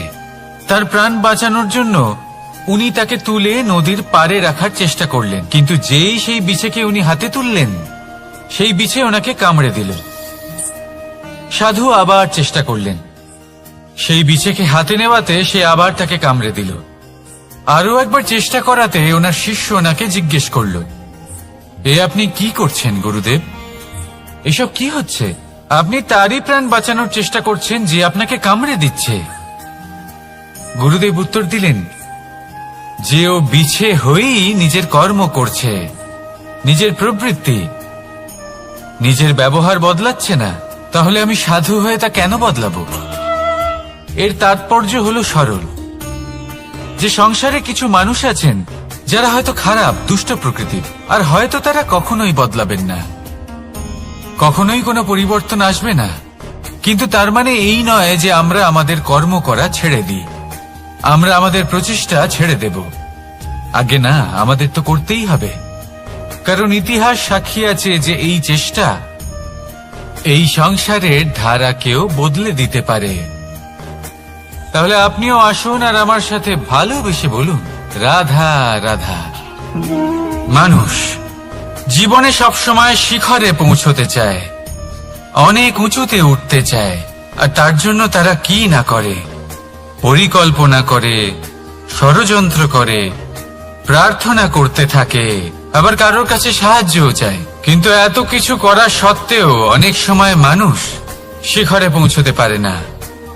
যদি পৌঁছেও যায় তাও খুব তাড়াতাড়ি নিচে নেমে আসে। এর কারণ কি? একটা উদাহরণ দিয়ে বোঝানো যাক। এই হলো ময়ূর পেখম, আর এই হলো পাথর। যদি এই পেখমকে হাওয়ায় ছুঁড়ে দিই তবে ও উড়তে থাকে, কিন্তু এই পাথর অতি শীঘ্রই মাটিতে নেমে আসে। এর কারণ কি? ভার। এই পাথর হলো ভারী, আর এই শিক্ষাই আমাদের গ্রহণ করতে হবে। ঠিক এইভাবেই যদি আমাদের মন দ্বন্দ্ব আর অহংকার দ্বারা পরিপূর্ণ হয়ে থাকে, তাহলে তা কখনোই শিখরে পৌঁছবে না। পৌঁছে গেলেও খুব শীঘ্রই মাটিতে নেমে আসবে। তাই এই মনকে হালকা করতে শিখুন, অহংকারকে, এই হিংসাকে ত্যাগ করুন। তারপর উঁচুতে উড়ে তো দেখুন, কত উঁচুতে উড়তে পারবেন আপনি। আসুন আমার সাথে ভালোবেসে বলুন, রাধা রাধা। মানুষ এক অত্যন্ত বিচিত্র প্রাণী। পরিকল্পনা করে, ষড়যন্ত্র করে, প্রচেষ্টা করে, কাউকে পরাজিত করার চেষ্টাও করে। সাপকে একটা দড়ি মনে করে হাতে চেপে ধরার চেষ্টা করে, কিন্তু একটা কথা বুঝতেই পারে না, সময়ের এই সাপ, এটা হাতে চেপে ধরাই যায় না। আর আপনি যা করবেন তা আবার ফিরে আসবে আপনারই সামনে। দেখুন, এতে কিছুই যায় আসে না যে আপনি কুম্ভকারের পুত্র নাকি কৃষ্ণের পুত্র। যদি আপনি অনুচিত কর্ম করেন তাহলে আপনার সাথেও অনুচিতই হবে। অশুভ কর্ম করলে আপনার সাথেও অশুভই হবে। কুরু বংশ, অত্যন্ত মহান বংশ ছিল এই কুরু বংশ। কি হলো তার সাথে? একটা গোটা বংশ বয়ে গেল। কারণ ওনাদের উদ্দেশ্য অশুভ ছিল। অন্যদিকে 5 জন বনবাসী পাণ্ডব মহাভারত বিজয়ী হলেন, কারণ তাদের উদ্দেশ্য শুভ ছিল। তাই মনে রাখবেন, শুভ অগ্নি প্রজ্বলিত করবেন, শুভ তাপ সঞ্চার হবে। অশুভ অগ্নি প্রজ্বলিত করবেন, নরকেই জ্বলতে হবে। তাহলে আসুন আর আমার সাথে ভালোবেসে বলুন, রাধা রাধা। মানুষ জীবনে সবসময় সুখ পেতে চান, কিন্তু এই সুখ এটা আসলে কি? এই সুখের আসল রূপ কি? আমি বলি, সুখের আসলে 2টি রূপ হয়, বাহ্যিক সুখ, আত্মিক সুখ। আর এটা ঠিক তেমনই হয় যেরকম আমাদের শরীরের সাথে জড়িত ছায়া আর আমাদের শরীরের মধ্যে বসবাসকারী আত্মার। যদি ছায়ার কথা ভেবে দেখেন তাহলে বুঝতে পারবেন, আমাদের শোবার সময় ভোরবেলা এই ছায়া অনেক বড় হয়ে যায়। যখন এই সূর্য মাথার উপরে চলে আসে, তার তাপ বেড়ে যায়, তখন এই ছায়া ছোট হয়ে যায়। আর যেই অন্ধকার নেমে আসে, এই ছায়া আপনার সঙ্গ ত্যাগ করে। এরকমই হয় বাহ্যিক সুখ। আর এবার কথা বলি আমাদের শরীরের মধ্যে বসবাসকারী এই আত্মা। এই আত্মা কখনো আমাদের সঙ্গ ত্যাগ করে না, সব সময় আমাদের সাথে জড়িয়ে থাকে। এরকমই হয় আত্মিক সুখ, যা সব সময় আমাদের সাথে থাকে। আত্মিক সুখ কারোর সেবা করে, আত্মিক সুখ কাউকে সাহায্য করে, আত্মিক সুখ প্রেম বোধের, যা কখনো আমাদের সঙ্গ ত্যাগ করে না। সেখানে বাহ্যিক সুখ, যতক্ষণ আপনি সম্পন্ন কিছু মানুষ এবং সুবিধার সাথে আছে, এই বাহ্যিক সুখ আপনার সাথে থাকবে। সম্পন্নতা চলে গেলে, মানুষজন চলে গেলে, সুখ সুবিধা চলে গেলে, বাহ্যিক সুখও চলে যায়। তাহলে এই আত্মিক সুখ খুঁজে নিন এবং সেই সুখের সাথেই বলুন, রাধা রাধা। আপনি কখনো কোনো সাধারণ পাখি দেখেছেন? যেমন বাবুই। সে কি করে? সে কোনো গাছের ডালে নিজের বাসা বানায়।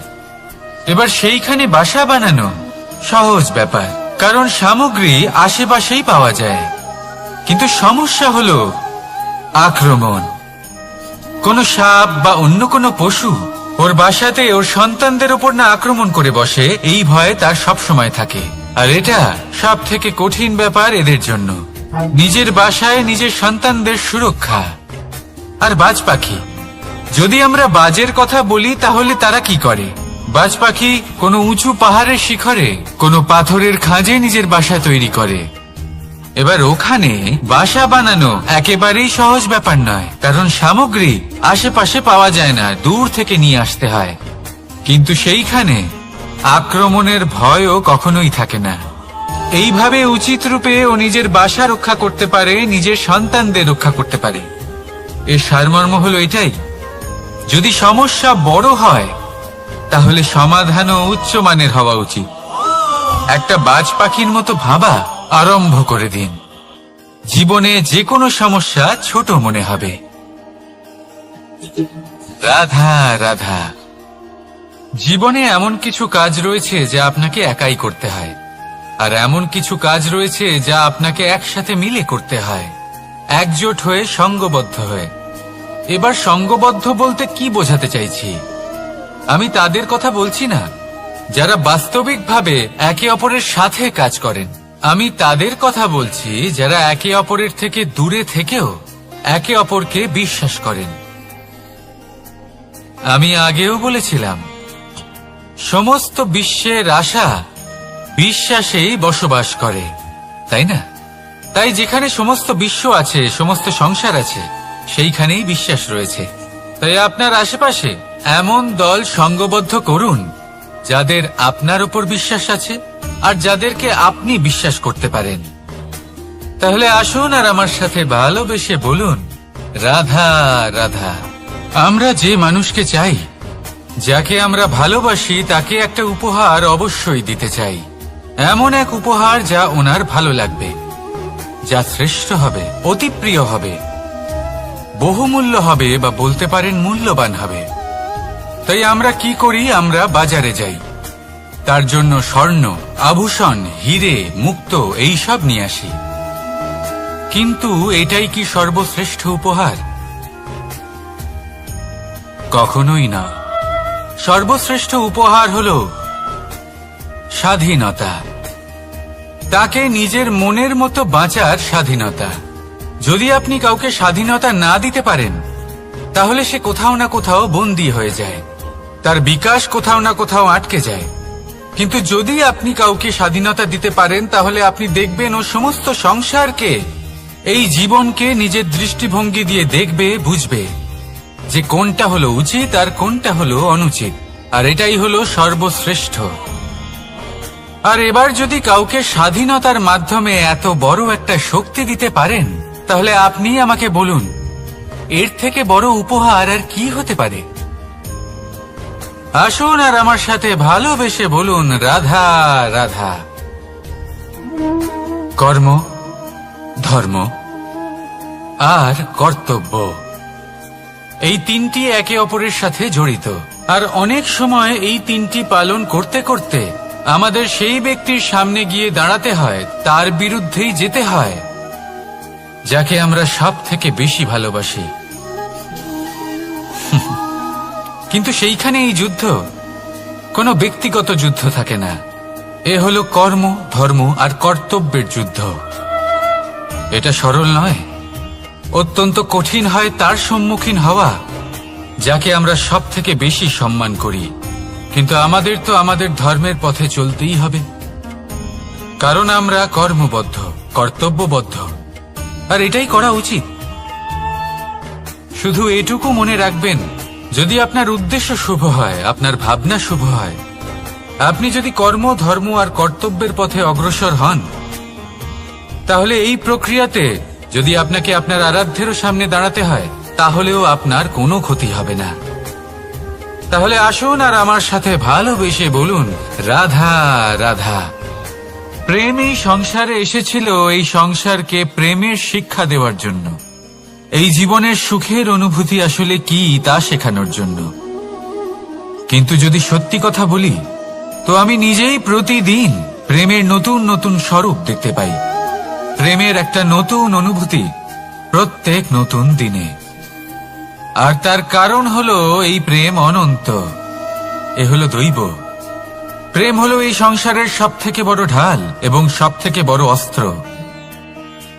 এই প্রেম ছাড়া না কোনো ন্যায় হয় আর না কোনো শাস্ত্র, না জীবন আছে আর না অন্ত। এবার যদি এই প্রেম মনের মধ্যে বাস করতে শুরু করে, তাহলে কখনো কোনো সমস্যাই হবে না, আর যদি হয়েও থাকে তাহলে তা স্থায়ী হবে না। এই প্রেম কি না করতে পারে? এই প্রেম সমস্ত সমস্যা মিটিয়ে ফেলতে পারে, আপনার মনের মধ্যে অহংকারকেও বিনাশ করে দিতে পারে, আপনাকে সাক্ষাৎ ঈশ্বরের সাথে দেখা করাতে পারে। তাই প্রেমের দ্বারা প্রয়াস করতে থাকুন, এই সংসারের প্রত্যেক মানুষকে, প্রত্যেক বস্তুকে, প্রত্যেক জীব জন্তুকে ভালোবাসবেন। আর এই প্রেমের দ্বারাই বলুন, রাধা রাধা। প্রশান্তি জড়িত নিদ্রা মানুষের জীবনের একটা অত্যন্ত গুরুত্বপূর্ণ সুখ এবং প্রয়োজনীয়তাও। দেখতে গেলে এই সংসারের প্রত্যেক পশু পাখি, প্রত্যেক জীব অবশ্যই নিদ্রা প্রাপ্ত করেন, কিন্তু মানুষ, যার মধ্যে বিচার বিবেচনা করার শক্তি অন্যদের থেকে অনেক বেশি, তার কিন্তু ঘুমের কিছু সমস্যা অবশ্যই হয়। কি বলেন? তাই তো। এবার এর কারণ কি? চিন্তা। এবার চিন্তা আমাদের সবার জীবনে আছে। আমরা সকলে জানি যে চিন্তা কখনো আমাদের সাহায্য করে না, তাও আমাদের জীবনে আছে। কেন? চিন্তার মাধ্যমে কি কখনো কোনো সমস্যার সমাধান হয়েছে? অর্থের চিন্তা করলে কি অর্থ লাভ হয়? ভবিষ্যতের চিন্তা করলে কি ভবিষ্যৎ ঠিক হয়ে যায়? স্বাস্থ্যের চিন্তা করলে কি স্বাস্থ্য নিজে থেকেই ঠিক হয়? হয় না। তাহলে এই সব কিছু থেকে আমাদের একটা ছোট্ট শিক্ষা অবশ্যই লাভ করা উচিত। আপনিও আপনার কাঁধ থেকে চিন্তার এই বোঝা নামিয়ে ফেলুন। আর ইচ্ছে, এই সব ইচ্ছে একত্রিত হয়ে আমাদের মনে চিন্তা উৎপন্ন করে। তাই এই চিন্তাগুলিকে ত্যাগ করুন। প্রকৃতির প্রেমের উপর বিশ্বাস রাখুন। মনে রাখবেন, যিনি চিন্তা মুক্ত হবেন তিনি চিতা মুক্ত হবেন। সুখের নিদ্রা প্রাপ্ত করুন, আর নিদ্রায় যাবার আগে আমার সাথে ভালোবেসে বলুন, রাধা রাধা। মহাদেব, সেই দেবতা যিনি মহান, যাকে দেবতাদের দেবতা বলা হয়, যিনি হলেন আমার আরাধ্য। কখনো আপনার মনে এই প্রশ্ন এসেছে যে শিবকেই কেন মহাদেব বলা হয়, অন্য কোনো দেবতাকে কেন বলা হয় না? সেই কারণ মহাদেবের মধ্যে, ওনার মধ্যে এমন এক বিশেষ গুণ রয়েছে যা অন্য কারণ নেই। তা হলো নিঃস্বার্থ হয়ে মানুষের সেবা করা। যদি প্রয়োজন পড়ে, যদি সৃষ্টির পথে বিনাশের কালো মেঘ ছেয়ে থাকে, তখন নিজের প্রাণের চিন্তা না করে হলাহল পান করার জন্য প্রস্তুত থাকেন মহাদেব। আর এই অদ্বিতীয় ত্যাগের জন্যই শিবকে মহাদেব বলে ডাকা হয়। এবার যদি কোনো মানুষও নিঃস্বার্থ ভাবনার দ্বারা নিজেকে অর্পণ করে দেয় এই জগতের কল্যাণের জন্য, মানুষের সেবার জন্য, তাহলে তিনিও মহাপুরুষ, মহামানব হতে পারেন। যদি কেউ অভুক্ত থাকেন, তাহলে নিজের থালা থেকে অর্ধেক খাবার তাকে দিয়ে দিন। যদি কেউ অসুস্থ হন, তাহলে তাকে সেবা করার, চিকিৎসা করার চেষ্টা করুন। এই জীবন শুধু নিজের জন্য নয়, অন্যদের প্রতি, সমস্ত সংসারের প্রতি উৎসর্গ করুন। যদি এইসব মানুষ শিখে যান, তাহলে তিনি মহাদেবের পথে অগ্রসর হতে পারেন। যদি মানুষ নিঃস্বার্থ ভাবনার দ্বারা এই সংসারের সেবা করতে শিখে যান, তাহলে তিনি নিশ্চিত রূপে মহামানব অবশ্যই হতে পারবেন। আসুন আমার সাথে ভালোবেসে বলুন, রাধা রাধা। স্বর্ণ, হিরে, মুক্ত, মানিক, এই সব কিছুকে আগে পাথর বলা হতো। তাহলে এমন কি হলো যে এদের রত্ন বলা হয়? আর রত্ন তা বাস্তবে আসলে কি? এটা হলো সেই পাথর যাকে আগে আগুনের তাপ সহ্য করতে হয়েছে, পরখ করা হয়েছে, যাচাই করা হয়েছে, এদের কাটার চেষ্টা করা হয়েছে, কিন্তু তারা কখনোই নষ্ট হয়নি, বরং তারা আরো উদ্ভাসিত হয়েছে, আরো উজ্জ্বল হয়েছে, এই সংসারে আরো প্রকাশ ছড়িয়ে দিয়েছে। সেই জন্য এরা হলো এত অমূল্য, সেই জন্য এরা হলো বহুমূল্য, সেই জন্য এদের রত্ন বলা হয়। এবার মানুষের কাছেও এই নির্বাচনের অধিকার রয়েছে যে আমরা শুধু পাথর হয়ে থাকব নাকি রত্ন হয়ে থাকব। কিভাবে? আমাদের জীবনেও অনেক সমস্যা রয়েছে, বাধা আছে, বিপত্তি আছে। আমরা সেই বাধার তাপে উত্তপ্ত হই, এই সমস্যা আমাদের কাটার চেষ্টা করে। অনেক মানুষ বিভিন্ন পরিস্থিতি আমাদের ভাঙার চেষ্টা করে, কিন্তু আমাদের নষ্ট হলে চলবে না। যেভাবে এই রত্ন সমস্যার সম্মুখীন হয়ে পাথর থেকে রত্ন হয়েছে, সেইভাবেই আমাদেরও আমাদের সমস্যার সম্মুখীন হয়ে রত্ন হয়ে উঠতে হবে, এই সংসারে প্রকাশের স্রোত হয়ে উঠতে হবে। তাহলে এটাই করুন আর আমার সাথে ভালোবেসে বলুন, রাধা রাধা। সংসারে সব থেকে বড় শক্তি আসলে কি? কেউ বলবেন শারীরিক শক্তি, কেউ বলবেন অস্ত্রের শক্তি, কেউ বলবেন জ্ঞানের শক্তি। ঠিক আছে, কিন্তু যদি আমি বলি সংসারের সব থেকে বড় শক্তি হলো শক্তি কোনো এক তথ্যের, আগে হ্যাঁ, তথ্য। এই তথ্য নিজেই কিন্তু খুব শক্তিশালী, অত্যন্ত শক্তিশালী অস্ত্র হলো এই তথ্য। আর সত্যি বলতে, অনুচিত তথ্যের থেকে অনেক বেশি ঘাতক হলো অসম্পূর্ণ তথ্য। যেরকম আজ শাম্ব রুক্মির সাথে করেছে, ওকে অসম্পূর্ণ তথ্য দিয়েছে, তার ফলে বিনাশ হলো। যদি এইভাবেই আপনার কাছেও কোনো অসম্পূর্ণ তথ্য আসে, আর যদি আপনি তা পরখ না করে দেখেন, যাচাই না করে দেখেন, আর নিজের কর্ম করেন, তাহলে উত্থানের বদলে আপনি পতনের সম্মুখীন হবেন, বিকাশের বদলে আপনার বিনাশ হয়ে যাবে। মনে রাখবেন একটা অত্যন্ত গুরুত্বপূর্ণ কথা, সঠিক তথ্য পাওয়া সঠিক তথ্য দেওয়ার থেকে অনেক বেশি গুরুত্বপূর্ণ। আশা করি এই কথা আপনি বুঝেছেন। জীবনে যখনই কোনো তথ্য আপনি পাবেন, সেই বিষয়ে ভেবে দেখুন, পরখ করে দেখুন, যাচাই করুন, তারপর নিজের কর্ম করুন। আর আমার সাথে ভালোবেসে বলুন, রাধা রাধা। ধর্ম এবং প্রেম, এই দুই হলো একই মুদ্রার দুই পিঠ। যদি এদের মধ্যে কোনোটা নষ্ট হয়ে যায়, তাহলে দ্বিতীয়টাও থাকে না। কখনো ভেবেছেন এমন কেন হয়? তার জন্য আগে আপনাকে বুঝতে হবে যে ধর্ম আসলে কি। ধর্ম সেটাই যা এই সংসারের প্রত্যেক মানুষকে একে অপরের সাথে সুখ এবং শান্তিতে থাকতে প্রেরণা যোগায়। এই প্রেরণার আধার হলো প্রেম। প্রেম সেটাই যা আপনার মধ্যে অন্য কারোর প্রতি করুণাবোধ জাগিয়ে তোলে, সম্মান জাগিয়ে তোলে। এবার যদি প্রেম চলে যায়, তাহলে সবার আগে বিনাশ হবে সম্মান আর করুণাবোধের।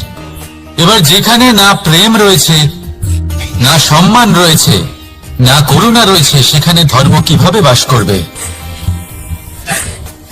অশুভ ইচ্ছে জাগ্রত হয়ে ওঠে, ক্রোধ জাগ্রত হয়ে ওঠে, অহংকার জাগ্রত হয়ে ওঠে, আর তারপর আরম্ভ হয় অধর্মের। তাই যা যা ভাবনা আপনার অন্তরে প্রবেশ করছে করতে দিন, কিন্তু যাই হোক না কেন, এই প্রেমকে নিজের থেকে দূরে যেতে দেবেন না। এই প্রেমকে চিরকাল নিজের কাছে রাখুন, নিজের হৃদয়। আর এই প্রেম ভাব নিয়ে বলুন, রাধা রাধা। মানুষের জীবনে উন্নতি লাভ করার জন্য তিনটি স্তম্ভের প্রয়োজন হয়। প্রথম স্তম্ভ শিক্ষা। এই শিক্ষা আমাদের জ্ঞান প্রদান করে। দ্বিতীয় স্তম্ভ ব্যবসা, যার দ্বারা আমরা ধন উপার্জন করি। তৃতীয় স্তম্ভ হলো আমাদের ঈশ্বর, আমাদের ইষ্ট। এনার সাথে যদি আমরা জুড়ে থাকতে পারি, তাহলে এমন একটা মানসিক বল আপনি লাভ করবেন যেটা এই সংসারে আর কোথাও পাওয়া সম্ভব নয়। কিন্তু মানুষ অনেক সময় জীবনে এই তিনটি স্তম্ভ লাভ করা সত্ত্বেও সামনে অগ্রসর হতে পারেন না। তখনও জীবনে কঠিন পরিস্থিতি আসতেই থাকে। এমনটা ঠিক কেন হয়? কারণ সে জীবনে এই তিনটি স্তম্ভ লাভ করে নেয়, জীবনে প্রয়োগও করে, কিন্তু তার ভিতের কথা সে ভুলেই যায়। যেমন প্রথম স্তম্ভ অর্থাৎ শিক্ষা।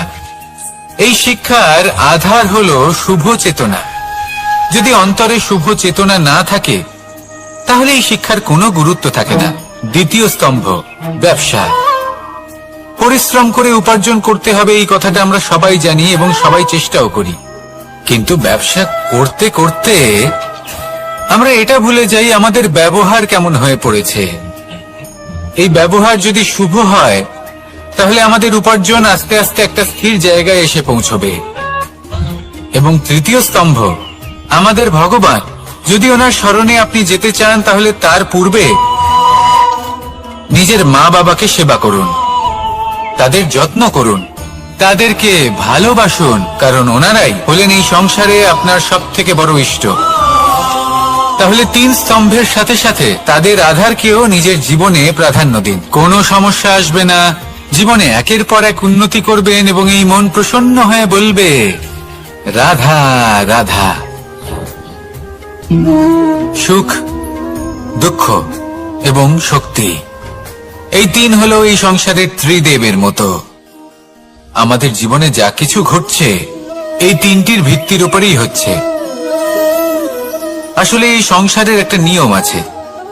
যখনই আপনি কিছু লাভ করেন, এই সংসার আপনার পরীক্ষা নেয়।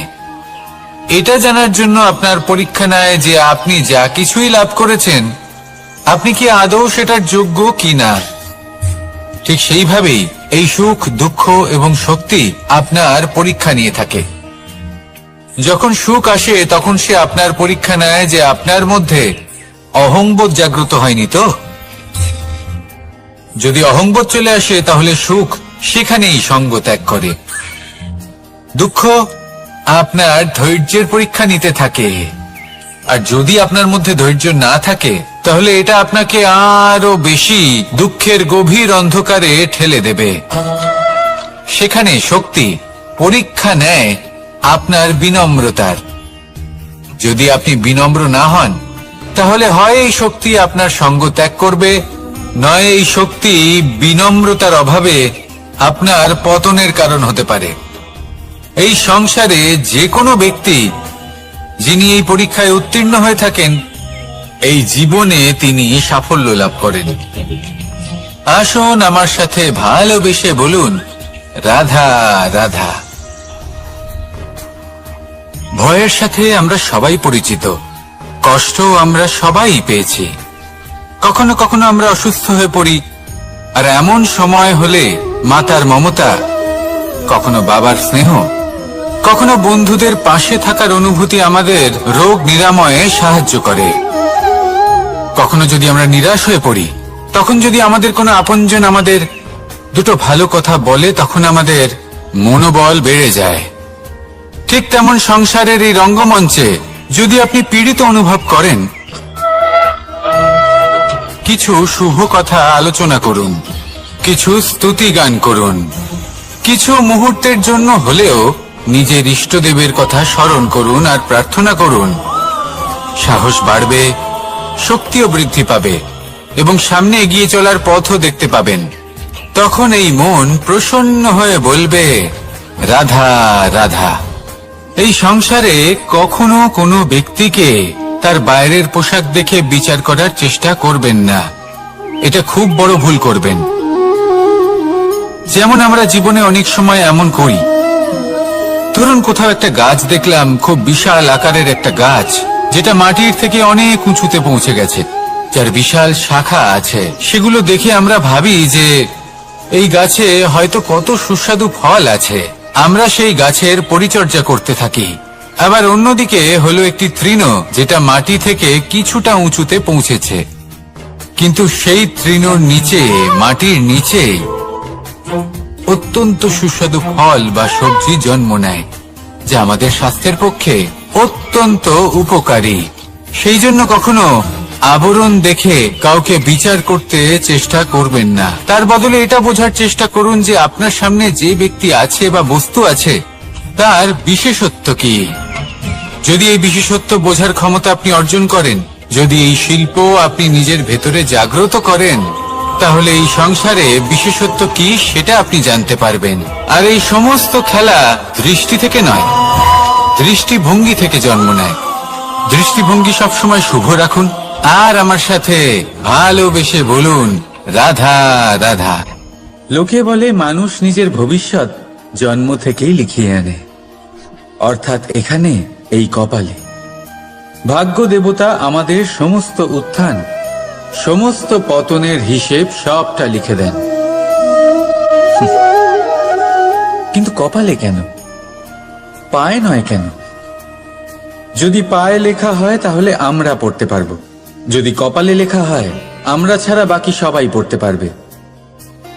এবারে আমাদের কপাল এখানে তাই প্রতিফলিত হয় যা আমাদের মস্তিষ্কে আছে, আর মস্তিষ্কে থাকে আমাদের ভাবনা। তাই এই ভাবনার ধনাত্মক হওয়া অত্যন্ত জরুরি। এতে বিকাশের জন্য স্থান রাখুন, এতে সবাইকে একসাথে নিয়ে চলার ভাবনা রাখুন, আর বিশ্বাস করুন আপনার মস্তিষ্কের এই ভাবনা সাফল্য রূপে আপনার কপালে অবশ্যই লিখিত হবে, কারণ আপনার ভাবনাই সত্য হয়ে আপনার জীবনে আসে। রাধা রাধা। সময় বড়ই অদ্ভুত, এই সময়, তাই না? দেখতে গেলে এটা একটা অনুভূতি, একটা সংখ্যা, একটা বিষয়। এবারে দেখুন না, সূর্যোদয় সকলের একসাথেই হয়, তাই তো? কারোর আগে কারোর পরে এমন তো হয় না, সবার একসাথেই হয়। আবার সূর্যাস্ত সকলের একসাথেই হয়। এবারে ভাবুন, এই সময় প্রত্যেকের জন্য আলাদা আলাদা। কারোর জন্য এই সময় ভালো, আবার কারোর জন্য এই সময়ই খারাপ। এক্ষুনি এই মুহূর্তে কারোর মুখে সফলতার আলো রয়েছে, আবার কারোর মুখে অসফলতার নিরাশা। এটা কেন? কেন এই সময় কারোর জন্য শ্রেষ্ঠ, আবার কেন তা কাউকে নিরাশ করে? এটার উত্তর হলো আপনার চিন্তা, আপনার কর্ম। যেমন আপনার চিন্তাধারা তেমন আপনার কর্ম, আর তেমনই হবে আপনার এই সময়। আপনি জীবনে সুখ তখনই পাবেন যখন আপনি কারোর মুখে আশার আলো এনে দেবেন। আপনি আনন্দ তখনই পাবেন যখন আপনি কাউকে খুশি করবেন। হ্যাঁ, এটা ঠিক যে কাউকে খুশি করা সব সময় আপনার হাতে নেই, কিন্তু আপনার হাতে এটা অবশ্যই আছে যে আপনি কাউকে দুঃখ না দেন, কাউকে নিরাশ না করেন। আর কোনো ব্যক্তিকে দুঃখ না দেওয়ার এই চেষ্টাও আপনার কর্মই বটে। আর এই শুভ কর্মের ফল আপনাকে প্রকৃতি অবশ্যই দেবে। তাই মনে রাখবেন, ভালো সময় তারই আসে যে কখনো কারোর খারাপ চায় না। রাধা রাধা। লোকে আমাকে সবসময় জিজ্ঞেস করে যে কানাই, এখন তুমি বড় হয়ে গেছো, এই বাচ্চাদের সাথে থেকে তুমি সবসময় দুষ্টুমি করো কেন? তুমি বড় হয়ে গেছো, বড়দের মতো থাকো। বেশিরভাগ লোকে এটা বুঝতে পারে না, ভাবে উনি তো ভগবান, ভগবানের মতো গম্ভীর নয় কেন? এবারে আমি কি করে বোঝাবো সবাইকে যে আমার ভগবান হওয়ার পিছনে যে সবচেয়ে বড় রহস্য, তা হলো এই বাচ্চারাই। আমার শক্তি কোথা থেকে আসে? সমস্ত সমস্যার সমাধান করার শক্তি এই বাচ্চাদের থেকেই তো আসে। জীবনে বাঁচার শক্তি, সংসারকে প্রেম শেখাবার শক্তি এই বাচ্চাদের থেকেই আসে। কারণ বাচ্চাদের থেকে বড় কোনো ভগবান হয় না। এবারে দেখুন না, পুরাণ আর বেদের কোনো জ্ঞান নেই ওদের, কিন্তু খুব ভালোভাবেই জানে যে একজন উদাস ব্যক্তির মন কি করে ভোলানো যায়, কি করে তাকে আনন্দ দেওয়া যায়। আর এই এক বিশাল ব্যাপার। কোনো ন্যায়, কোনো নীতির জ্ঞান নেই ওদের, কোনো ভেদাভেদ করতে জানে না। কিন্তু এটা অবশ্যই জানে একজন একা অজানা ব্যক্তিকে নিজের দলের সদস্য কি করে বানাতে হয়, কি করে তাকে আপন করতে হয়। আর এই এক বড় ব্যাপার। এই বাচ্চাদের থেকে অনেক কিছু শেখার আছে। তাই আপনারাও নিজেদের জীবনে গম্ভীর হওয়ার চেষ্টা কখনোই করবেন না। আর যদি করেন তাহলে এই সংসার খুবই নিরস লাগবে আপনার। আপনিও বাচ্চাদের মতো নিষ্পাপ থাকুন আর নিজেকে আনন্দে রাখুন। লাভ আর ক্ষতির ঊর্ধ্বে গিয়ে সম্পর্ককে দেখুন। জ্ঞান অর্জন করার পরিবর্তে ভালোবেসে সম্পর্ক পালন করুন। আপনি নিজেই বুঝে যাবেন যে এই সংসার কতটা সুন্দর। রাধা রাধা। মানুষ জন্ম নেয়, আর জন্ম নিলেই তার জীবনযাত্রা শুরু হয়ে যায়। তারপর সে পরিশ্রম করে, লড়াই করে, আর সে তার ফল অবশ্যই পায়। সেই নিজের জীবনযাত্রা নিজেই সাজায়। তার জীবনে ভয় ততক্ষণ প্রবেশ করে না যতক্ষণ না সে জীবনে কিছু অর্জন করে। একবার সে কিছু পেয়ে গেলে তারপরে সেটা হারিয়ে যাওয়ার ভয় মনের মধ্যে জন্ম নেয়। তারপর সে ভাগ্য, জ্যোতিষ, ভবিষ্যৎ এই সব দেখতে ব্যস্ত হয়ে পড়ে। আমি আপনাকে একটা প্রশ্ন করছি, আপনি যখন এই সংসারে এসেছিলেন কি নিয়ে এসেছিলেন যে আপনি হারাবেন? কিছুই না। আপনার বশে আপনার জীবনের সেই মুহূর্তই আছে যা আপনার হাতে আছে, অন্য কিছুই নয়। আপনার হাতে আছে আপনার কর্ম। যে জীবনে দুর্ভাগ্যে হতাশ হয় না, যে অসফলতার জন্য ভেঙে পড়ে না, সেই এই জীবনে বিজয়ী হয়। বলুন, যখন আপনার জীবনে কিছুই ছিল না, কি করেছিলেন? পরিশ্রম করেছিলেন, লড়াই করেছিলেন, আর সেই সব কিছু পেয়েছেন যা পেতে চেয়েছিলেন। তাহলে আজ সব পাওয়ার পর ভয় কিসের? সেই সব জিনিস কি আপনাকে পরিশ্রম করার থেকে আটকায়? না। সেই জন্য নিজের হাতের রেখায় কখনো নিজের পথ খুঁজবেন না।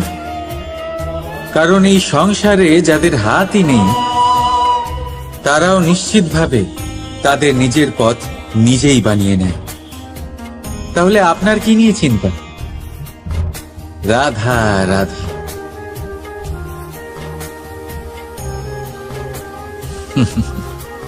সময়, এই সময় না কোনো ব্যক্তি, না জীব, না বস্তু, তাও সময় জীবিত থাকে।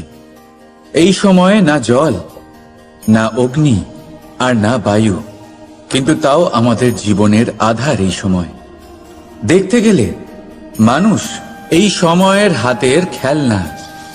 কখনো আমাদের সময় ভালো হয়, আবার কখনো খারাপ। কেউ সময় আসার প্রতীক্ষা করে, আবার কেউ সময় যাওয়ার প্রতীক্ষা করে, কিন্তু এই সময় কারোর হাতে ধরা দেয় না। এই সময় যা কেউ দেখতে পায় না, এটা সবাইকে সবকিছু দেখিয়ে যায়। দেখিয়ে যায় যে আপন কে আর পর কে, আমাদের শুভাকাঙ্ক্ষীকে আর ক্ষতি কে চায়, আমাদের মিত্রকে আর আমাদের শত্রুকে। এই সময় আপনাকে দেখায় যে আপনি কতটা শক্তিশালী, সেই সময় আপনাকে দেখিয়ে যাবে আপনি কতটা দুর্বল। এই সময় সব কিছু দেখিয়ে যায়। তাই এই সময় যা এতটা শক্তিশালী, তা আমরা নষ্ট কেন করি? ভেবে দেখুন। এবারে উঠুন আর এই সময়ের সম্পূর্ণ ব্যবহার করুন, এই সময়ের সদ্ব্যবহার করুন, কারণ এই সময়কে ব্যবহার করাটাই আপনার হাতে রয়েছে, আর কিচ্ছু না। আর এই সময় একবার বয়ে গেলে তখন যাই করুন না কেন, কখনো ফেরত আসবে না। সময়ের সদ্ব্যবহার করুন আর সবার মধ্যে আনন্দ ছড়ান।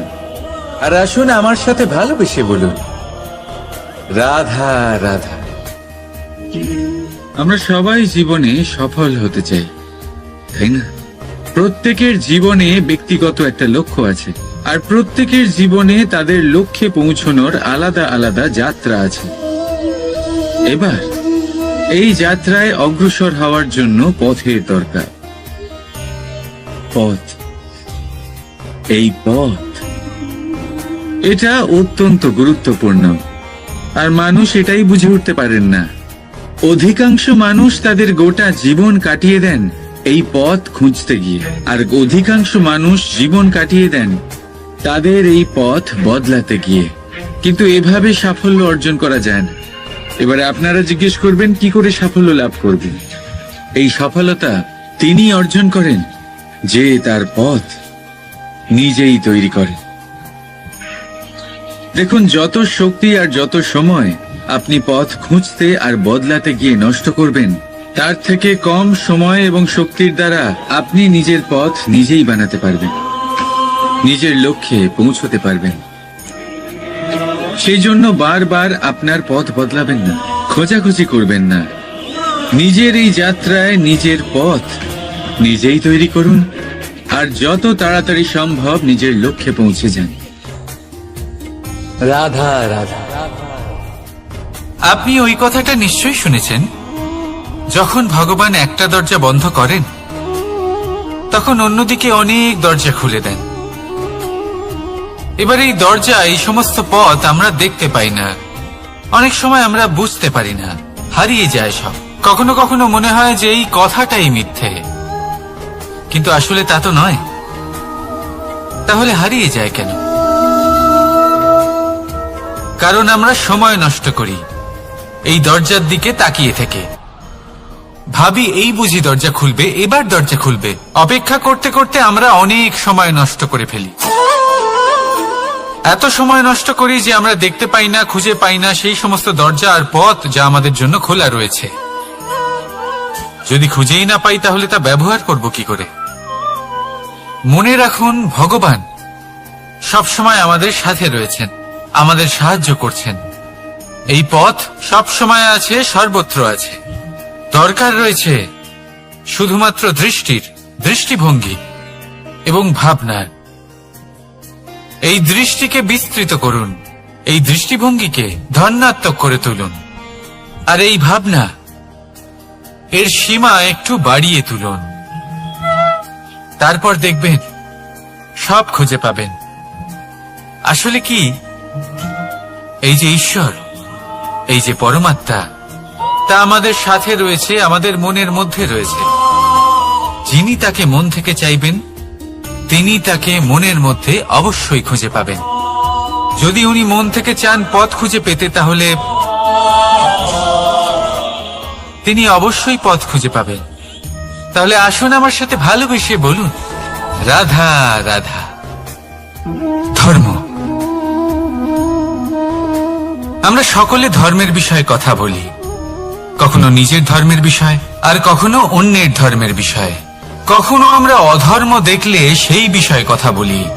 অনেক রকম আলোচনা হয়, কিন্তু এই ধর্ম আসলে কি, সেটা কি কেউ বোঝে? যদি আমি আপনাকে উত্তর দিই, এই উত্তর সরল। ধর্ম হলো তাই যা মানুষকে অন্য মানুষের সাথে, সমস্ত বিশ্ব সংসারের সাথে আনন্দ সহকারে বাঁচতে শেখায়। সেই জন্য আপনি যদি কখনো কোনো ধর্মীয় স্থানে যান, সেই ধর্মীয় স্থানে গিয়ে আপনার শান্তির অনুভূতি হয়, তাই না? কিন্তু দেখুন, ধর্মের জ্ঞান থাকলেই সেই মানুষ ধর্মের পথে চলতে পারবে এমন কোনো কথা নেই। অনেক সময় সম্পর্কে যখন সংঘর্ষ বেড়ে যায়, তখন ইচ্ছের জন্ম হয়, ক্রোধের জন্ম হয়, অহংকারের জন্ম হয়, আর তারপর বিনাশ হয়ে যায় এই ধর্মের। সেই জন্য দ্বিতীয় সবথেকে গুরুত্বপূর্ণ গুণ যা আমার সারথীর মধ্যে থাকা উচিত, তা হলো ধর্মবীর হওয়া। এবার দেখতে হবে সেটা এই যে কে হবে সেই ব্যক্তি যিনি এই স্বয়ম্বরে নিজের ধর্মে অটল থাকবেন। কারণ সেই ব্যক্তি এই সংসার থেকে সরে এসে ধর্মের পুনঃস্থাপনের এই মহাকার্যে আমার সারথি হতে পারবেন। তাহলে আসুন আমার সাথে ভালোবেসে বলুন, রাধা রাধা। কর্ম, ধর্ম, জ্ঞান, এই 3 স্তরে অনেক মানুষ পৌঁছতে পারেন। অনেকে এই পরীক্ষা দিয়ে তাতে উত্তীর্ণ হয়ে যেতে পারেন, কিন্তু শিখরে পৌঁছে শাসন তিনিই করতে পারেন যার কাছে এই চতুর্থ গুণটিও থাকে, সমর্পণ। অত্যন্ত গুরুত্বপূর্ণ একটা গুণ এটা। এই সমর্পণ আসলে অত্যন্ত গুরুত্বপূর্ণ। পূর্ণ সমর্পণ দরকার নিজের লক্ষ্যের প্রতি, সমর্পণ নিজের কর্তব্যের প্রতি, সমর্পণ নিজের আত্মার থেকে নির্গত স্বরের প্রতি, সমর্পণ নিজের রথির প্রতি, অর্থাৎ আমার প্রতি। এবার এই পরীক্ষায় অত্যন্ত কঠিন এক বাঁক আসতে চলেছে, যেখানে সারথীকে সমর্পণের নিরিখে পরীক্ষা করা হবে, আর তাতে উত্তীর্ণ হওয়ার পরেই তার হাতে ধর্ম স্থাপনের রথের রাশ তুলে দেওয়া হবে। দেখা যাক কি হয়। ততক্ষণ আপনি প্রসন্ন থাকুন আর আমার সাথে ভালোবেসে বলুন, রাধা রাধা। যখন একজন ভক্ত এবং তার ভগবান এক আকার ধারণ করেন, যখন একজন ভক্ত নিজের ভগবানের প্রতি, নিজের জীবনের লক্ষ্যের প্রতি সম্পূর্ণরূপে সমর্পিত হয়ে যান, তখন জন্মগ্রহণ করে ভক্তি।